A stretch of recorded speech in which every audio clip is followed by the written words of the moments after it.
A Niners!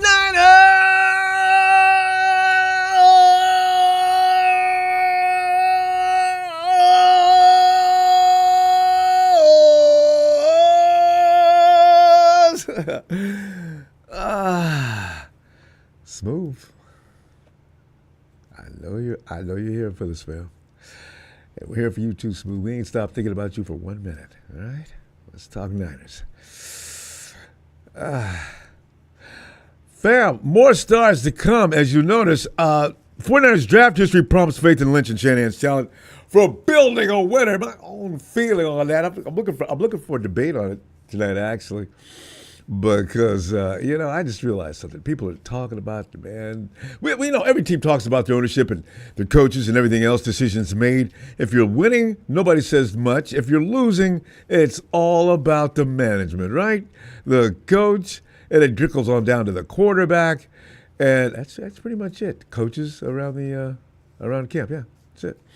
But I just want to take some time out today to say, hey, I'm looking forward to this draft for all of those reasons and more. Because, as you know, the Niners started with Coach Kyle Shanahan, of whom handpicked his own GM. That was a good thing, as Jed York had enough about Trent Baalkeism, and every time he got in with a coach, it'd be a big fight as soon as the guy got there, right?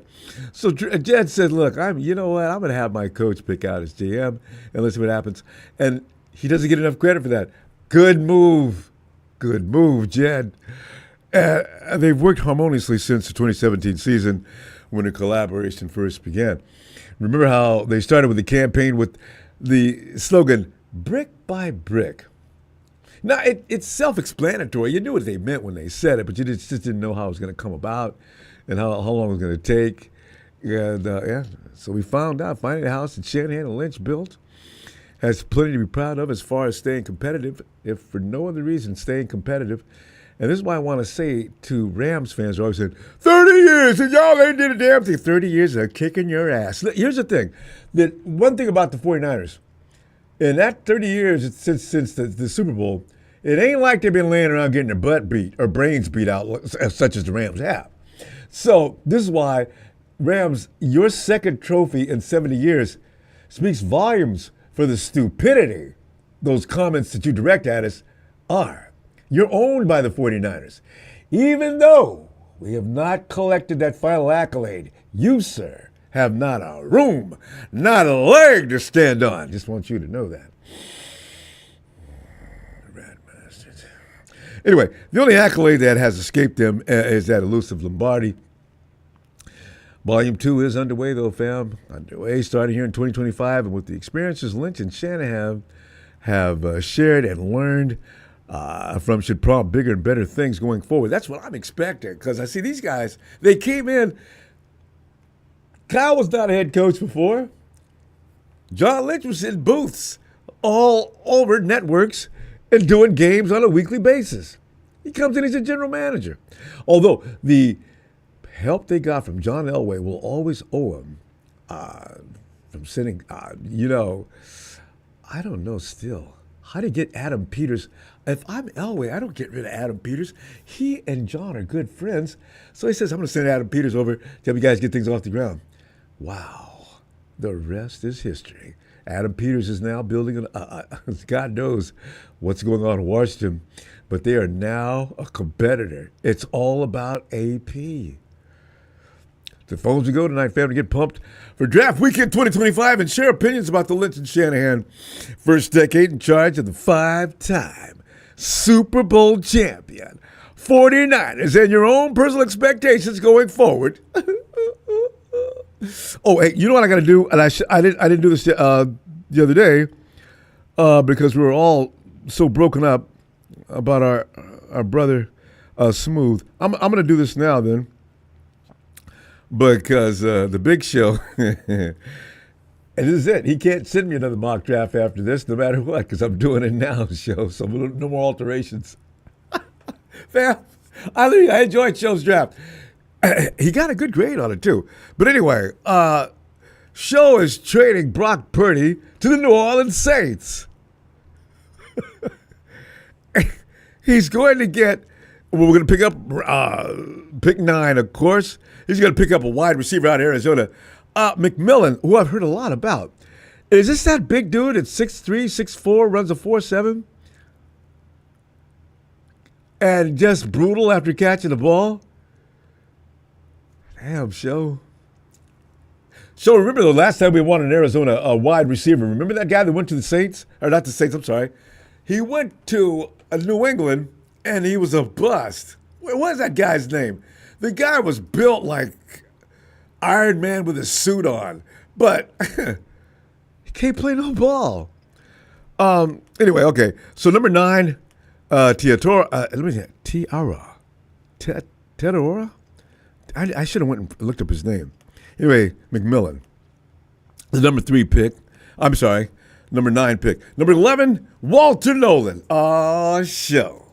I like that. You going to give me 2 first-round picks for Brock Purdy? Defensive lineman, Walter Nolan. Round 2, pick number 43, Trey Amos, cornerback. If you know anything about these players, please enlighten me. Round 3, edge defender, Elijah Roberts. I mean, and round 3, pick 100, defensive lineman, Jamari Caldwell out of Oregon. By the way, Trey Amos out of Mississippi. I'm looking at some of these guys out of the SEC. Walter Nolan, Mississippi. Trey Amos, Mississippi. Is that SCMU? SCMU out of Texas. Edge defender Elijah Roberts. James Caldwell, Oregon. I don't know about. I don't know. I have a thing about the ACC. We'll see. All right. Round 4 and 113 pick. Edge defender Savion Jones, LSU. Round 4, quarterback Riley Leonard out of Notre Dame. And round 5, guard Connor Colby, Iowa. Feeling that shit. That's not. I think I like that. Iowa seems to breed a certain kind of football player you can appreciate. Round 7, 227 linebacker Jalen Walker out of Indiana. And round 7, guard Marcus Ware, Montana State. Round 7, 252 Carson Winston, Bama. You know what? Show got a grade on this, an A-, overall draft grade A-. Look at you, Show. I'm going to keep this, so I'm going to bring this up after the draft and see if any of these guys come into reality on the 49ers roster, Show. Good job. But Show did get rid of our boy, Brock Purdy, to get that. And here's the thing. Have you noticed that Puka Nacua has come out publicly to campaign against any pay raises for Brock Purdy? Well, he doesn't want to get anything near $60 million. I don't know if anybody really wants or believes Brock should get $60 million. As I said, Dak Prescott is out of line with $60 million. I don't know if any quarterback should be getting $60 million. But what was a bizarre twist for me is why would Puka Nacua be so concerned with Brock Purdy getting paid? Hell, it would behoove him if Brock Purdy does get paid $60 million, as Nacua is going around saying the 49ers Super Bowl window will close immediately upon Brock Purdy signing such a contract. And I'm thinking, why wouldn't you push for that? I'm very confused about that. Maybe Puka knows Rudy and says things that just absolutely make no sense. Oh, man. By the way, fam, I went and checked out. People were talking about Teddy Buchanan because he attended Cal, right? I got a glimpse of Teddy. I said, don't diss him because he went to Cal, y'all. The fact that Teddy played for Cal may be exactly the reason the Niners will be able to pick him up on day 3. The boy can play. I said, they said you reminded people of Fred Warner. That's who your idol is, isn't it? I can see from your style. His fans are right. My only concern is that he is feasting on ACC competition, though. If he's in the SEC doing that, Oh, well, you know what? If he's in the SEC doing all that, he wouldn't even be available at no day 3. Pick him in that now famous Niners 5th round so he could get set up to be a Hall of Famer anyway for round 5. Niners, damn, round 5. If realistically, the 49ers need to trade everybody and get rounds 3 to 7. That's all you need. Hell, they're not going to do. 49ers are going to take a first-round pick, and we're probably going to say, well, I don't know. Yeah, you notice how we're doing that a lot lately, last few years? But in less than 2 weeks from now, the NFL draft, which is more exciting for Niners than it has been for years, will start the next generation of the red and gold. And I'm pumped now because of the fact that we've got 2 guys. We got an FO. And no matter what you say, look at other organizations. Now, I'm comparing on the curve. Look at the other organizations of where we are compared to everybody else. That's all you need to do. We don't have to appreciate everything the 49ers do. Lynch and Shanahan, I'm sure, have made some mistakes. But the thing is, if you're not Howie Roseman and the Eagles, everybody else falls in line behind him. Anyway. Yeah. So, we're going to pick up some competitors in another week or so and taking a vow to uphold the red and gold tradition. As it stands, the Niners are tied with the Ravens for most draft picks this year, with each team scheduled to make 11 selections. You give the 49ers that many picks, there's no telling what they're going to do. Niners will get things underway with the 11th overall pick on day 1 and make an additional 3 selections into top 100. By the way, you and I both know there is a very big chance the 49ers are trading back with that number 11 pick. I'll behave. And if they do that, they've got a plan. I know they do. With this type of draft capital, John Lynch and company can address some of the immediate needs of the team and replenish the roster.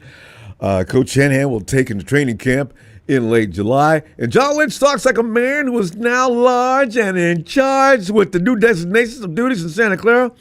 John has already been quoted saying things like, "It's the responsibility of myself and our staff."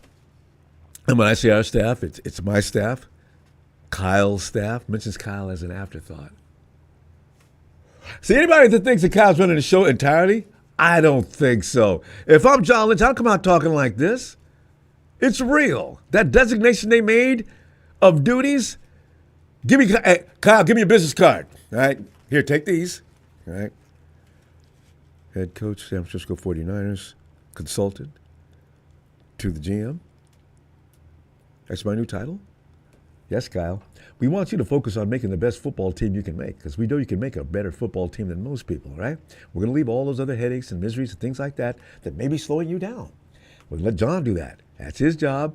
He's got people who can help him. You'll be in every now and then, often in fact, to give your opinion on things. But as far as the heavy lifting goes, no, not you anymore, baby. Get that team pile. We want to go to the Super Bowl. Let's go, babe. Hit him on the butt. Bam.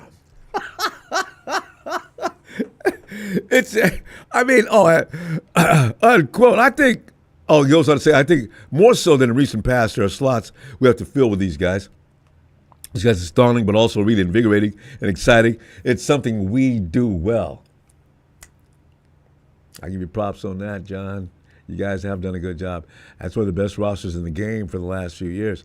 He goes on to say, I like our process. We've redefined it over the years. This is always my favorite time of the year. Other than playing the games, I love the draft because it's the best representation of our entire organization coming together for one purpose. Quote. See, that's why I look at our organization versus some others. And there's a lot of dumpster fire organizations out there. But you look at the Rams, the 49ers, Rams, I'm not saying anything about your ass. It was a slip. Okay, shut the bleep up. Anyway, you look at what the 49ers have done. We've had some setbacks. We've done some things wrong. D Ford is a big mistake, and, of course, will never be forgotten. But Lynch has a right to mildly boast about the past decade, no matter what. Jalen, man, come on in here, man, because I'm waiting on you later, man. I mean, since being hired to lead the organization in 2017, the Lynch Shanahan regime has earned a reputation for striking gold in the middle of the rounds of the selection process. It really has. I mean, that's not to say they haven't found studs in early rounds as well. I mean, we got a couple. Here's the thing, fam. When you look at the guys the 49ers have been getting in the middle and late rounds, most of those guys, a lot of those guys were first-round picks. You're going to tell me George Kittle's not a first-round pick? The hell he ain't. Fred Warner, he ain't a first-round pick? Then there's no such thing as a first-round pick then. Nick Bosa, number 2 in the draft. First and second-round picks also have become hybrid production players for the organization. That list of early-round successes includes offensive tackle Mike McGlinchey. Now, this is who he's listed. I will give Mike McGlinchey credit for one thing. He's one of the best road graders in the game. You couldn't get him to protect the quarterback, though, to save his own life. Mike was awful. But he had a talent. And at that time, the 49ers were more hell-bent on running than they were pass blocking. Well, they figured that one out, and that's not going to do. But that's 2018 first round. I want to Vita Vea, but okay. Nick Bosa, 2019. Enough said, baby. Enough said. Deebo Samuel Sr., 2019. Hey, no matter what he looked like, he left. Deebo Samuel was a bad, bad mofo that first couple of years he was with us. Brandon Ayuk, 2020. First round pick. Brandon Ayuk, that's a good football player. He's just got his mental issues. But once Kyle got him straight and on the right page, Brandon Ayuk's not a bad football player at all. Offensive guard Aaron Banks, second round. I don't know, Aaron. I have mixed feelings about him. When he was healthy, he wasn't bad. When he got hurt, though, he was bad. But the Niners story under the Lynch Shanahan duo will be talked about in Niners folklore regarding their knack for finding draft gems beyond the early rounds, which is what you're. And in that job, that's what you get paid for. You only get one first round pick. So, you got to do things with it. And they did not the first year, which, as I say, they didn't know what they were doing. Reuben Foster and Solomon Thomas was one of the biggest mistakes in 49er history. And they've made it, and AJ, and I know there's a lot. But from that point on, they came up with plan Bs, a lot. That talent's been crucial to success over the course of the last several years. None of us appreciated it, but the Niners went without first-round picks 2022, 2023 as a result of a trade. I won't mention also in the draft positioning that comes with reaching the NFC Championship or better in 4 of the last 6 seasons. Fam. Yeah, I know about the Super Bowl, but God almighty, how many teams other than the Chiefs are saying that? How many teams other than the Chiefs are saying that? That's accomplishment. None of these situations, though, have prevented the Niners from identifying talented players to reload their roster on day 2 and 3 of the multiple drafts. First draft game of the Lynch Shanahan era came in 5th and 6th rounds of the 2017 NFL Draft. All-Pro tight end, Mrs. Kittle's baby boy, George. D. Lyman found a 6th round. DJ Jones, who is now a 6-year starter in this league. It's believed DJ was as good as he is because of his dad's world-class barbecue. In 2018, the Niners snagged All-Pro linebacker Fred Warner, 3rd round. How many GMs around the league were kicking themselves about not noticing that? You could have picked up Fred in the 1st round. You could have picked him up in the 2nd round. No, we had some other plans. We picked him up in the 3rd, and he's one of the baddest boys in the game. In 2019, Mitch Wisnowski, a different guy, and I don't even know if he's coming back this year because we've not heard. You notice we haven't heard one word about Mitch Wisnowski? We didn't hear one word about Mitch Wisnowski when he went down last year. We haven't heard anything since. Kind of frightening, isn't it? Are we going to pick another kicker this year? Oh, God, please, no. And in the same season, the 5th round, magic shines bright because another star is born in San Francisco. Dre Greenlaw. 5th round. Dre and Fred. that talent beyond the boundaries of Santa Clara by people all over the league, players and everything else. They were the baddest duo in the linebacker group in the league. No doubt about it. I'll never forget Dre on that. That defensive play against the Hawks, that big tight end came across there. They had to win and score in mind. Bam. Dre had the wherewithal. Meet that boy right at the line of scrimmage. Stand him up. The line's right there. Lay him down. Oh! Niners win. If we get another Dre Greenlaw, because you know what? They don't call him that. But Dre Greenlaw may be generational. We lost him. That was a mistake on the 49ers' part. They should have sugarcoated every word they said to him, even while he was sitting there healing up. And in 2020, draft the people's court. I'm going to start calling Jawad the people's wide receiver. In the 7th round, they picked up Jawad Jennings. God dang! 2021, draft included 5th rounders. That 5th round again, Demo and safety Talanoa Hufanga. 6th rounder, Elijah Mitchell. I'm Elijah Mitchell. There's no telling how good he could be or could have been had he had any durability. I mean, Mitchell was good. They're putting critics, but the headliner of this list, Brock gets beat up. Late round draft success. 7th round, Mr. Irrelevant. Brock Purdy. 2 NFC CGs and a Super Bowl. Yeah, I know. It's all about the Avengers you're surrounded with. I feel bad for him because that's what it's going to read on his history. Yeah, Brock Purdy, he came in the league as a rookie, went to an FCCG. They snapped his arm like a twig. He recovered the following year. He came back, and the 49ers proceeded to kick ass. The following year, the 49ers came back and made their way to the Super Bowl. And then now here we are, year 4. Brock is, he's got a lot of,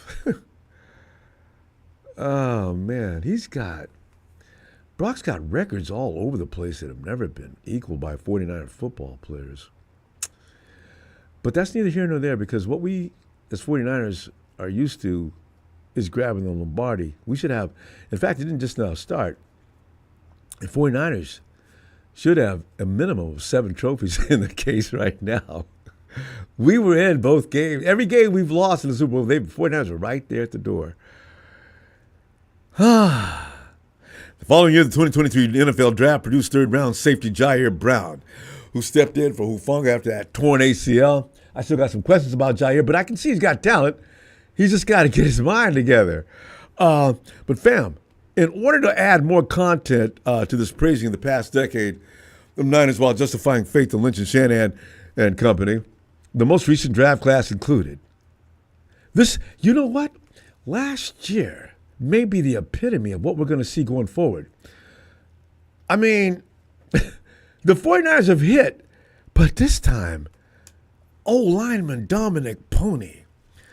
These guys you can see right now. And they were forced into action last year because of the fact that some of them started to sit down. And maybe this might have been the case earlier with some other guys too. Safety Malik Mustafa. Well, I can't wait to see what he looks like this year. Running back Isaac Gurindo. If I can get him to stay healthy, boy, we got a weapon there. He is definitely going to be special too. It's impossible to keep all those unforgettable players due to the need to rebuild from aging players. You can't keep them forever. They either get too old, they got to get overpaid. The cool thing is the Niners have been able to retain some of those guys. Veterans and starters remain mostly intact on the offensive side of the ball outside the departure of Banks. Running back Jordan Mason, that hurt. Tight end Eric Saubert, they left in free agency. The defense, however, did take a hit. And a fair amount of change at the start of the new league year.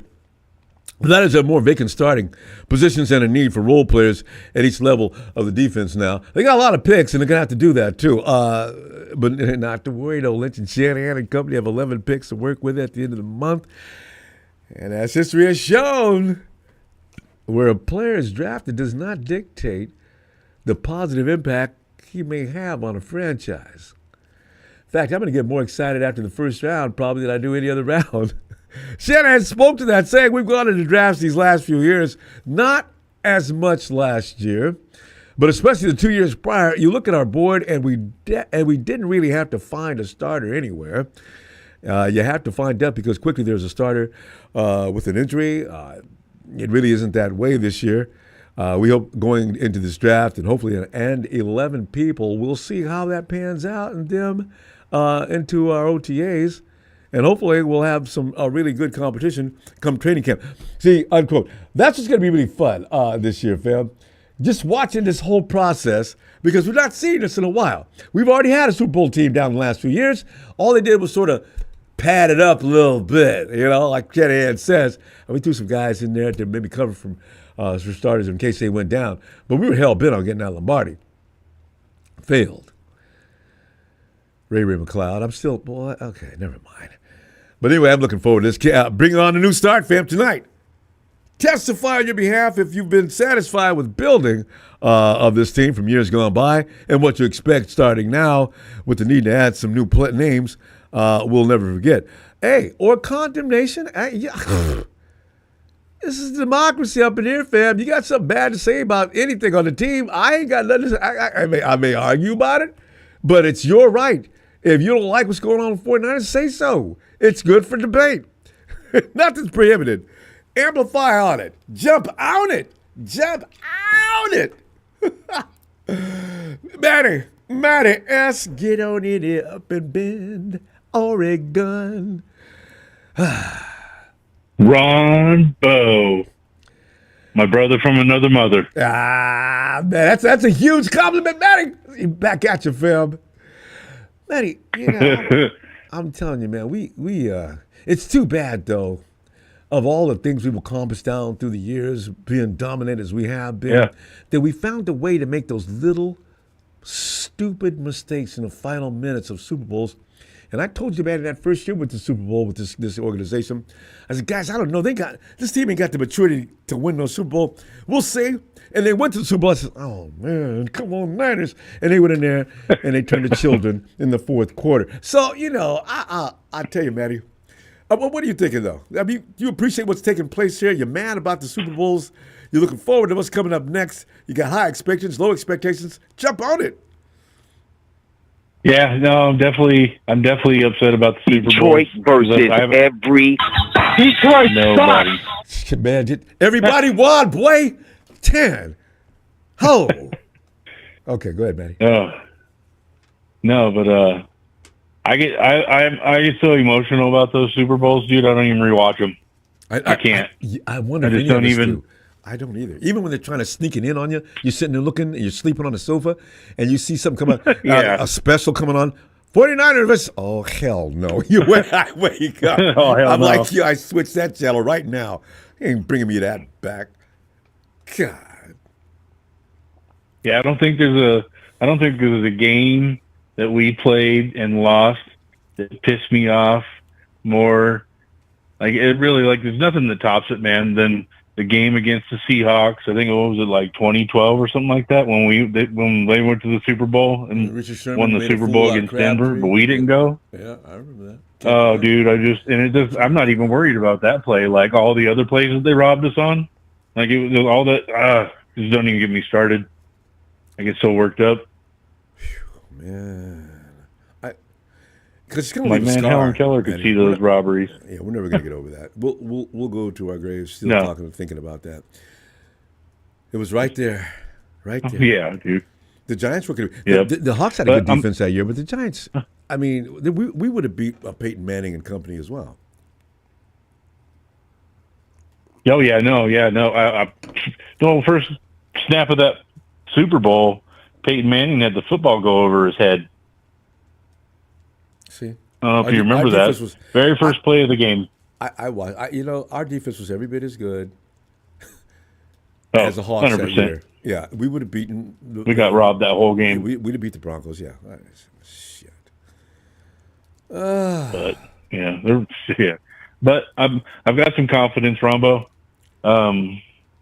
We all know what we can do in the late rounds. Our roster is riddled with awesome players that are from later rounds. So I'm confident in that area. You know, they've been looking at some stuff and they're like, you know what? Maybe we can even move back in the first round and get somebody that we think we're still going to want to get, but maybe we trade up or trade back and get some compensation. Yeah. And you know, man, you mentioned trading up. I don't know. That will be intensely exciting too. If I hear the 49ers have traded That'd be cool. Oh my God. Oh my God. Oh my. I go all right. Get ready, guys. This is going to be special. So, yeah, if they trade up, it's exciting. If they trade back, it's exciting because you know they've got their targets. So, yeah. Yeah, no, either way would be exciting. I just, you always kind of wonder what it looks like when they trade up. You know, it's like, ooh, what are you really trying to get now?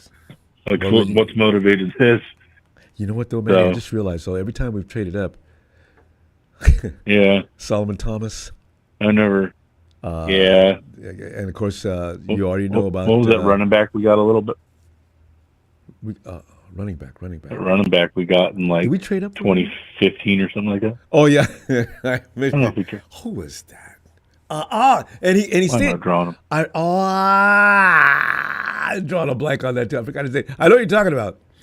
Yeah, this. Yeah. I mean, since Shanahan Lynch got there, I'm looking at their drafting up, and then of course we know about what happened in the next trade, the 2 first round picks. I was the worst, but it wasn't about the players so much as it was 2 first round picks.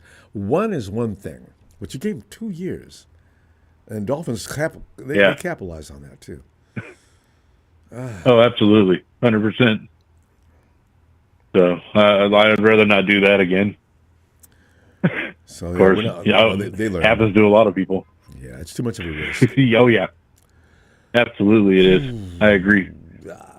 But with the people we've already got on the field, and we say it every year, Ronbo. I think every team says it. You know, we're not any different from any of the teams because we're always talking about if we can stay healthy. You know. Yeah. Well, yeah.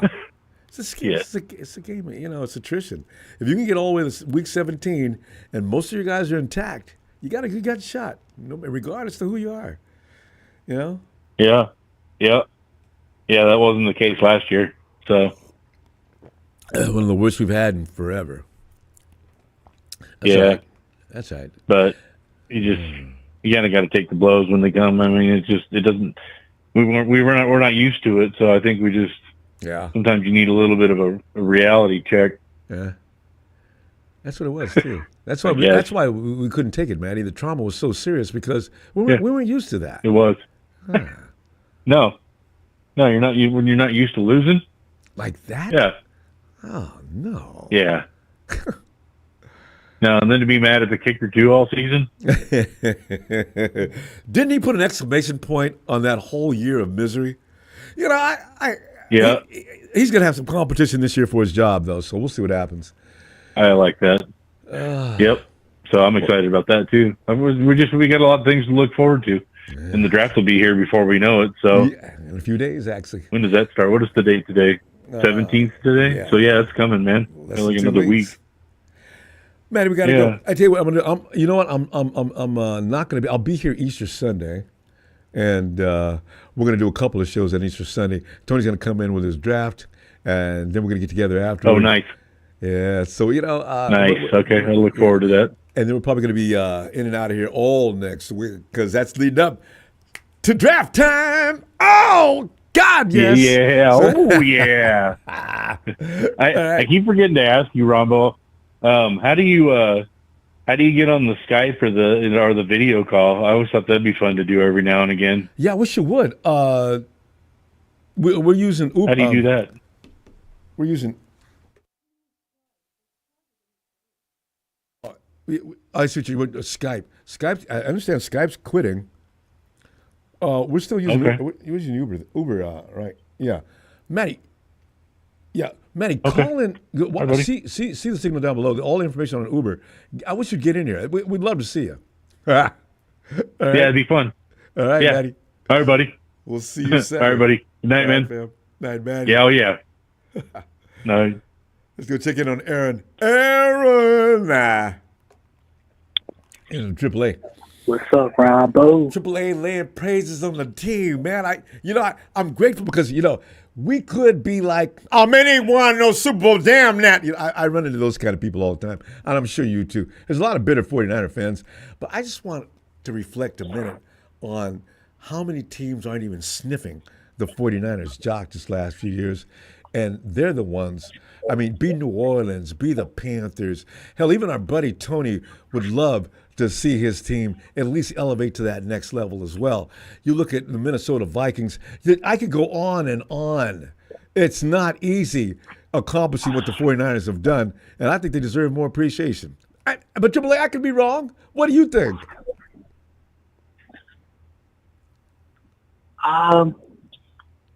Yeah, I mean, I'm very excited for the draft next week. So, yeah, and we already got good players like Trent Williams and Fred Warner and them. Yeah, we haven't heard Plus, from Trent yet. Yeah, but and then from last year's draft, we had some players like Renardo Green. Oh, I forgot to Mal mention him. Mustafa. How did I forget about him? Yeah. Yes. Pearso was coming on from the last few weeks of the season. So I'm not even worried about him. Yeah. Pearsall's got some dog in him. I could see that immediately when he first came. And look at this. That dude, fearless, runs excellent routes. He's going to be that dude that's going to be getting in defender's face. I can see right now. Go ahead. yeah, I really think so too. And also, I feel Garindo too. If he can stay healthy. Wait. So- Wait, hold on a second. Hey, yo, Wolfie. Consider this a warning. Give Wolfie, delete that. Or it says Wolfie, Michael Nikita's dad, and also, dude, I don't take no personal attacks on my people. Don't do it again. You get time out this time. Next time you get time off. Cut it out. Talk football or get the bleep out. Thank you. Okay, Aaron, go ahead. But yeah, like I was saying, and we also had I feel Garindo too. Yeah. So yeah. If we can keep him healthy, So- that's an extra receiver too. You can all kind of stunts you could pull when you got that kind of talent. Oh yeah, and you add that to this. You add that to this year's draft. Like, if we can hit some good players too, I think we're in good shape. Yeah, the reason we saw guys getting injured and couldn't come back, I think their time was up. Yeah. No, I know William Roberts. I know it's a fake Wolfie, but he can stay as long as he acts like, don't help him marketing pro. That's not really marketing pro, I don't think either. We get a lot of imposters. Yeah. So you guys don't notice. I'm telling you right now. Go ahead, Aaron. Yeah, like I was saying, like if we can add that to this year's draft in next week, that we can hit some good players in this draft, I think we'll be in good shape. And with the 11 people, man, that's a lot. It's hard to make a mistake when the 49ers got the track record they got. Oh yeah, and I believe John Lynch will only do the draft, but not Kyle. Like, he'll sit back and I don't know. And no, Kyle's been told. Kyle, back up, Kyle. Listen, you go ahead and coach a team. You can have some input on players, but after that, you can stay home if you want to on draft day. He's not going to, but I mean, the thing is, Oh, don't be overly involved. You don't need to make final decisions. yeah, because yeah, I mean, I totally agree. Because I mean, he just need to focus on coaching. So Yeah, that's a job. That's a tough enough job as it is. I know. And, So and, and being a head coach, you got to watch. You got to oversee what's going on in the defense. You got a lot of things to do. You don't need all that on your plate up in the FO. I'm glad they told Kyle. To oh back up. yeah, and yeah, but and I mean, and I thought Malam Mustafa looked good last year. Imagine what Robert Sala can do with Malam Mustafa. Yeah, even I saw last year how you could use him. Malik could be that assassin. You put him in bizarre places on the line, so he has an advantage. Dude, he can move quick. That first step it was ridiculous. And I told you about. You see a play going on where people trying to bring a guy down. Mustafa shoots in like he was shot out of a Yeah, cannon and takes the dude down. yeah, I said, who was that? That's Mustafa. like he flies like a missile. He does. Phew. Everybody else is I moving mean, half speed, wow. and Mustafa shot in there like a bullet. Who is that dude? What number is that? Mustafa. And that's what I got to know. First few weeks, damn. Triple A, we gonna go. All right, let me see you Sunday, and it's gonna be a hardcore week next week, baby. All right. Oh yeah, Ronbo. Can't wait. You have a good night, Ronbo. You too. Appreciate your Triple A. Night, fam. I can't wait to see what the Salah does with Mustafa. Man, I could put him in positions on the field. Robert, here's what we're gonna do, man. Look at this. Put him right here. He looks like he's playing safety, right? As soon as it goes into his count, Mustafa goes into motion. He stops right here. All right. The quarterback's now leery of him. He makes a snap. His nerves are shot. Oh my goodness. I could build a reputation with Mustafa. Ooh. Hey, Steven.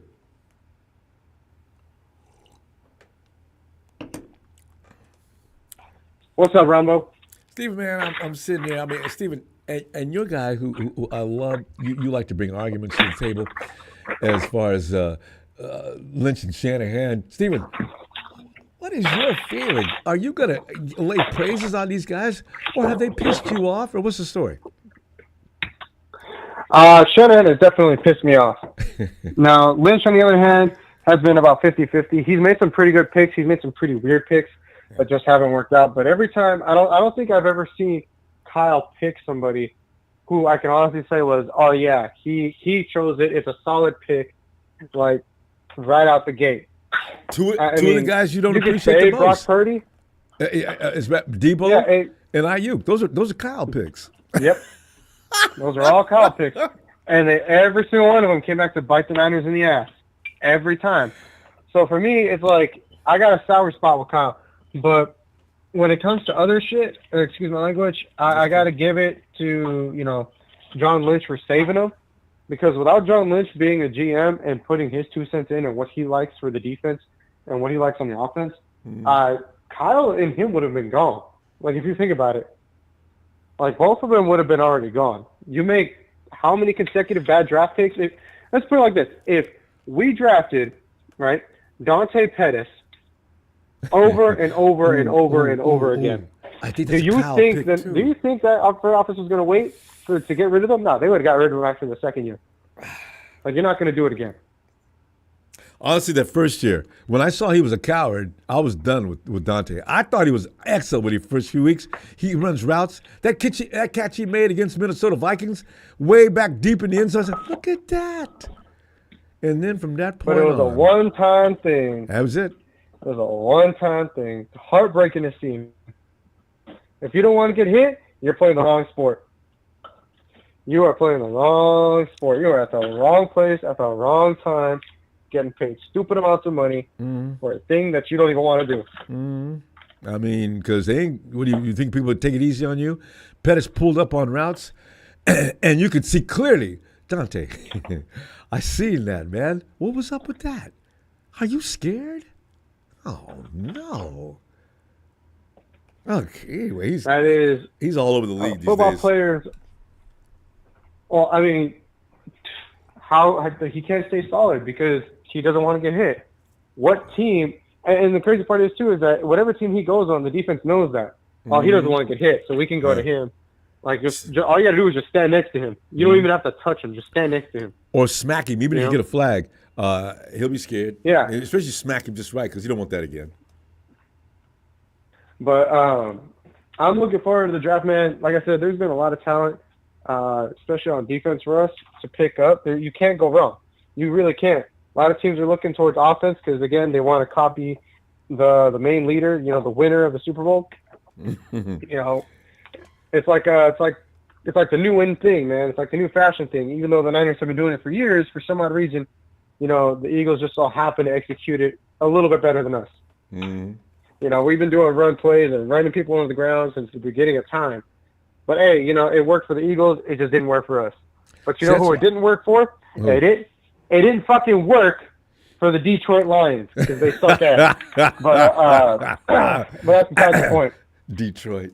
Let me see the Lions, the Pistons, the Tigers. All those. Well, the Pistons, Don Burr, they look like they're in the play-in. But I mean, they got a hockey team too, the Red Wings. I forgot all about them. As The most Detroit people Red have. Wings, another team that's trash. Detroit Red Wings are trash. Detroit Lions are trash. The Detroit Pistons are trash. Just recently, they stopped being trash. But you can only be so bad so long. So it's them against the world. Oh yeah, but Check you this said out. the Check same this thing out, about guys. the Lions. Check this out, guys. This is our first 2 winning seasons in 30 years. Let us live. We're sorry. Don. Poor Donnie. Okay. Go Red Wings. We had to come after Don because he's always jumping in saying Detroit versus everybody. We ain't ever hated anybody from Detroit until you showed up. Ain't that the truth? I never thought about Detroit until he showed up, actually. Nobody else has either. We never hated y'all. If anything, we felt sympathy for y'all. We were like, well, man, we hope you win. We hope you win. But then here comes Don Burr. Detroit versus bro. Had you not said anything, Came to the wrong place. had you not said anything, if you said Red nothing, Wings are even short. if you said, hey, Red Wings are short for menstrual cycle. God damn. Oh, man. Big It's a win, fun fam. time, man. But we got a minute to go. Give me some more. No, but I heard you talking about Puka Nacua saying that, hey, the Niners shouldn't pay Purdy $50 million. I'm with it and I'm against it at the same time. And there are many reasons why I agree with him and disagree with him. If he gets that bag, Ronbo, it will ultimately shut down that Super Bowl window simply because of the fact of us not having enough money to extend George Kittle, who everybody knows in the entire league that Kittle is guaranteed money. Every time you throw a dot to him, it is yards after carry, no matter what area he is in. He could be on the left side, he could be on the right side, down the middle, doesn't matter. He could be limping. It is yards after carry guaranteed. I got. And Juwan if Jennings, the Niners drop the bag on him, if the Niners drop the bag on him and don't consider George Kittle at all, then you can I'm telling you, you can most certainly. That's not going to happen. The Absolutely. They're not going to. George gets a lot of respect because if for no other reason, the public pressure on the 49ers would be outrageous. See, they're not going to do that to George. Steven, I'm going to see you Sunday. Niners have done stupider shit. Well, now I will see you Sunday, Ronbo. All right, Phil. Night, Steven. Ronbo, you have a great night. You too. You know what though? The stupidest deal of all time may have been made here as far as professional sports go. the Dallas Mavericks beat Jerry Jones for being stupid. You gave him the I don't. You gave Luka Doncic to the Lakers for what? Anthony AD's good, and a couple other guys, but the only thing I would have took for Luka, I mean, they would have to give me AD and Austin Reeves. I'm laughing because Jerry Jones is getting all the flack in Dallas. Now, if Luka is probably going to beat Minnesota because he seems to like them, that means first round playoffs, and God knows what's going to happen after that. And so, as far as we're 49ers are still above water as far as franchises go, as far as making bad deals. AJ Jenkins is still bothering me, but there's been other deals worse. So, Hey, TRX 450er. I get a birthday shout out to my son Sebastian. He'll love it. TRX. TRX, what does that say? Is that tricks? 450. Let me. Sebastian. Listen, I understand it's your birthday today, and in that case, let me get loud because it's your birthday, and it could be the Super Bowl year, and you could have a birthday in a year where I get to sing before we win the Super Bowl and hold up that sixth Lombardi. And with that said, happy Niner time, Sebastian. Happy 49ers birthday to you. Flim. Happy Niners birthday to you. Happy Niners.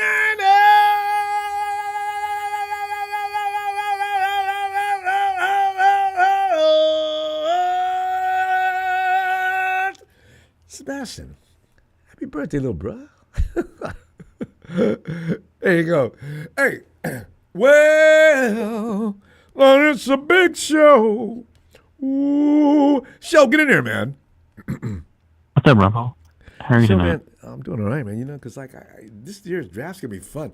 I gotta admit, it's been boring last 2 years because we weren't trying to pick up anybody. Yeah. Ronbo, Yoko on Twitter? I'm sorry, say again? Do you follow Matt Mayoko on Twitter? Yeah, constantly. And I follow him, actually. Can you pull him up really quick and read his latest tweet out to everybody? So do you have it in front of you?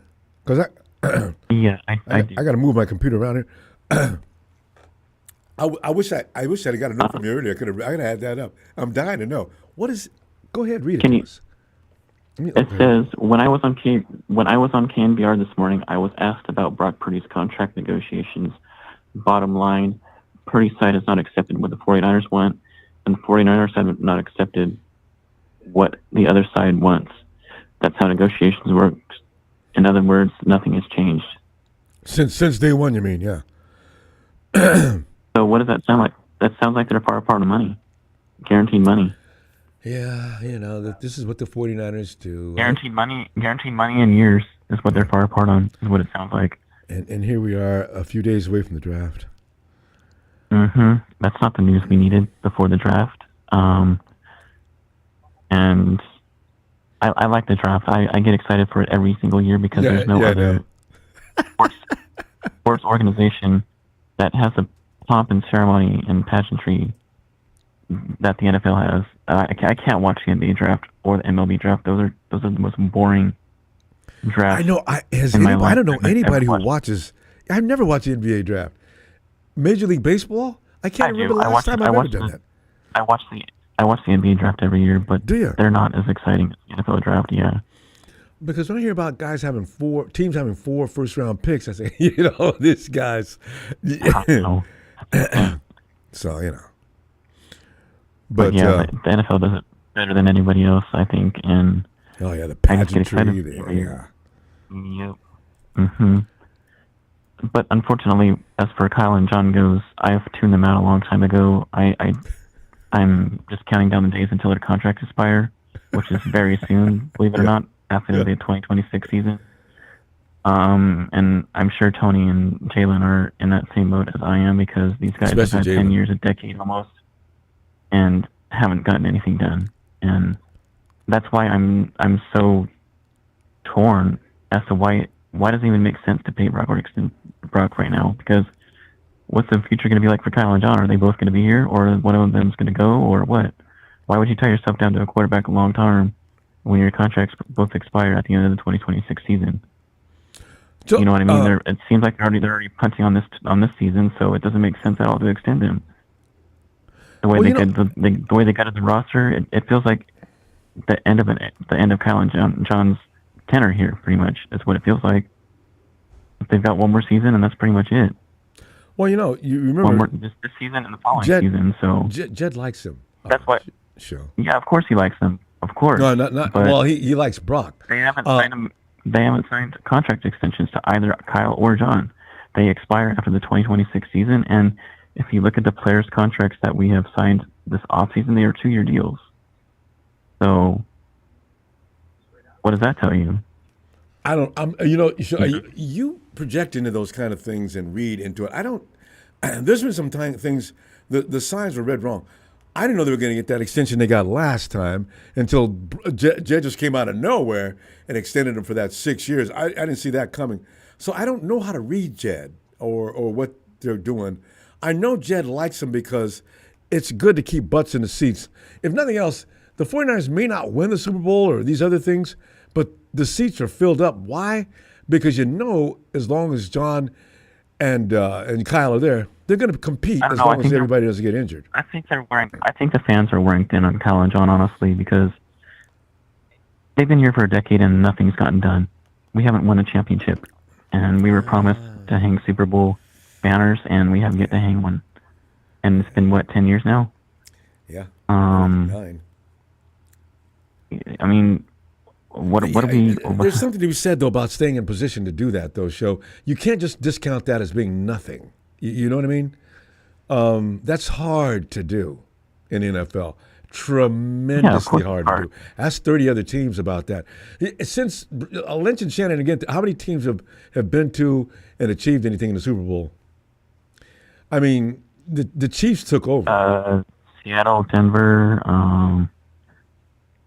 Oh my gosh, Kansas City. Since Lynch and Shanahan came, Seattle pretty much has been done. Denver, we've not had any problem with Denver.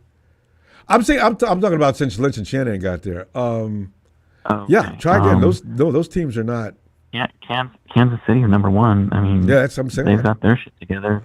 They always recycle their roster every season, and they seem to be right back in it. And that's, okay, but name some other teams. I mean, New Orleans, the Giants, the Philadelphia Eagles, too.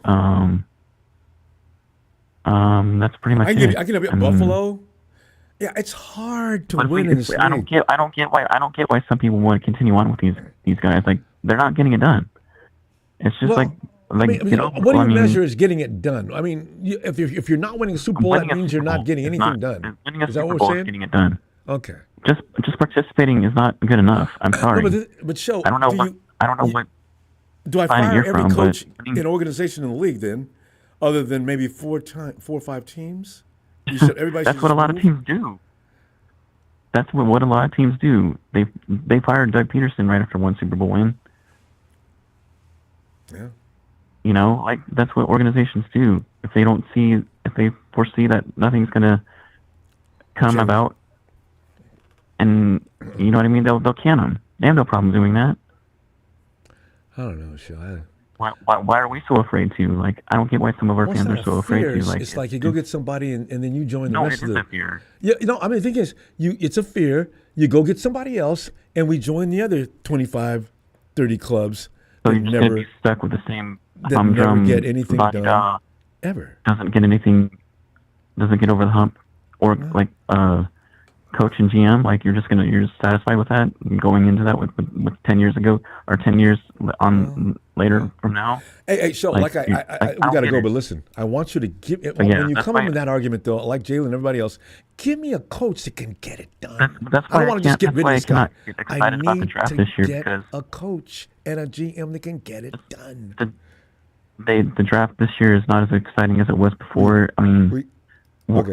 Even if we hit on 3 or 4 picks, it's going to take a year or 2 for them to develop and Sure. get up to par NFL speed, and it's not going to matter. Run Like, out of time, you know what I mean? I don't want no more nasty lower emails the from me. expectations a little bit. All right. But so I Shout out get to it. everyone. I'll take it. Bring it back. I want to argue some more about this Sunday. All right. What kind of alcohol and show drinking at night?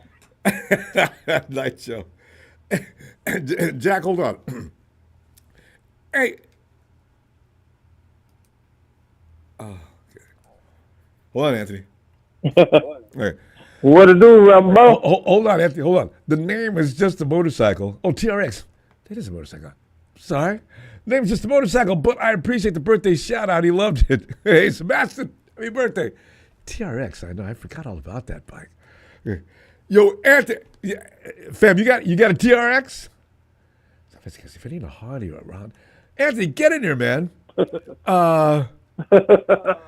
So I'm appreciate. There's a lot of people that feel like Big Show. A lot of people measure success by Super Bowls only. Rambo, that's ridiculous, though. Yeah, because man, there's a lot of teams not winning Super Bowls, not even sniffing it. I mean, it's just not even close. So you see what I'm saying, Rambo? Yeah. Too many teams. I don't want to join that group of teams that just ain't got a shot ever. That scares me as bad. Okay, as Rambo. changing. For instance, right? How long was it before the Chiefs won a Super Bowl? 50 years. Okay. See what I'm saying? The Rams got 2 trophies in 70 years and they're running around talking trash. The 49ers, we got past trophies, of course, but we've been in the hunt a lot since then. A lot. Just getting over the hump is the problem. And it wasn't just Shanahan Lynch. Okay, Rambo. We've been in the hunt a lot, right? That's the same way. They're the same way. And the Reed used to be in the hunt a lot, and then he finally got to the destination. Yeah. You know what I'm saying? That seems to be the way it works. John Madden, same thing. It takes time, man.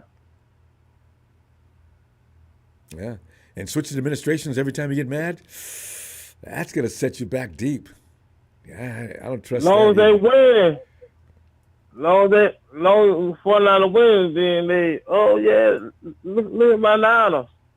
But then when things don't go the way, when John Lynch and Kyle gotta go. Yeah. If we should have did that, Ronbo. Yeah. It's a little saying I used to hear my granddad to say. Mm-hmm. If a bullfrog had wings, he wouldn't bump his ass when he jumped. Well, that makes sense. Yeah, you got to be careful about trashing, because a lot of coaching staffs around the league do this all the time. Who is it? Yeah, man. Indianapolis is a joke. The Saints are becoming a joke. Why? Because they're losing all the time. It becomes a repetition. Lose, all right, you're out. Yeah. I just got here. I'm sorry, you're gone, buddy. So, yeah. I mean, remember, they forget, man, when Kyle came up in here, man, Kyle was young, man. You I feel know. me? The team's making him look like he's been around for 20 years. They wore him out. And that's part of his fault too, though, Rumble. Yeah, it is. Trying to take on everything. Yeah. He want to be like Jerry Jones. Man, you got these coaches for a reason, man. Let them coach. Yeah. And just worry about your particular expertise. Tyler, you're one of the best X's and O's guys in the business. X and O for us, brah. We got this. Stop jumping in there. Mess with the defense coordinator. You see what I'm saying? Anthony, the good thing about that, he does not have to bother Robert Saleh. They know each other. That's Robert what I'm knows saying. what to expect, what Kyle expects of him. This could be good this year. Really good. He ain't gonna bother Robert. I'm glad Jerry Yorkner told Kyle, look, man, you need to sit back and chill, man. Just worry about your job. Took him, cool him down a little bit, Rambo. Yeah, it's got to. I mean, you got Robert Saleh and Gus Bradley. You don't even need to go over there. Yeah. That's right. You don't need let the boy do their thing, man. That's why I'm glad it just dropped right here, Rambo. With all these good D tackles and defense ends, Robert Saleh get to go in here and get exactly what he needs to run his wide nine to perfection. Mm-hmm. See what I'm saying? Yes, indeed. Now you got 3 big minds out there to pick talents. 4, actually. Because I think John Lynch is getting up to speed. He learned a lot from Adam Yeah, John Peters. Lynch.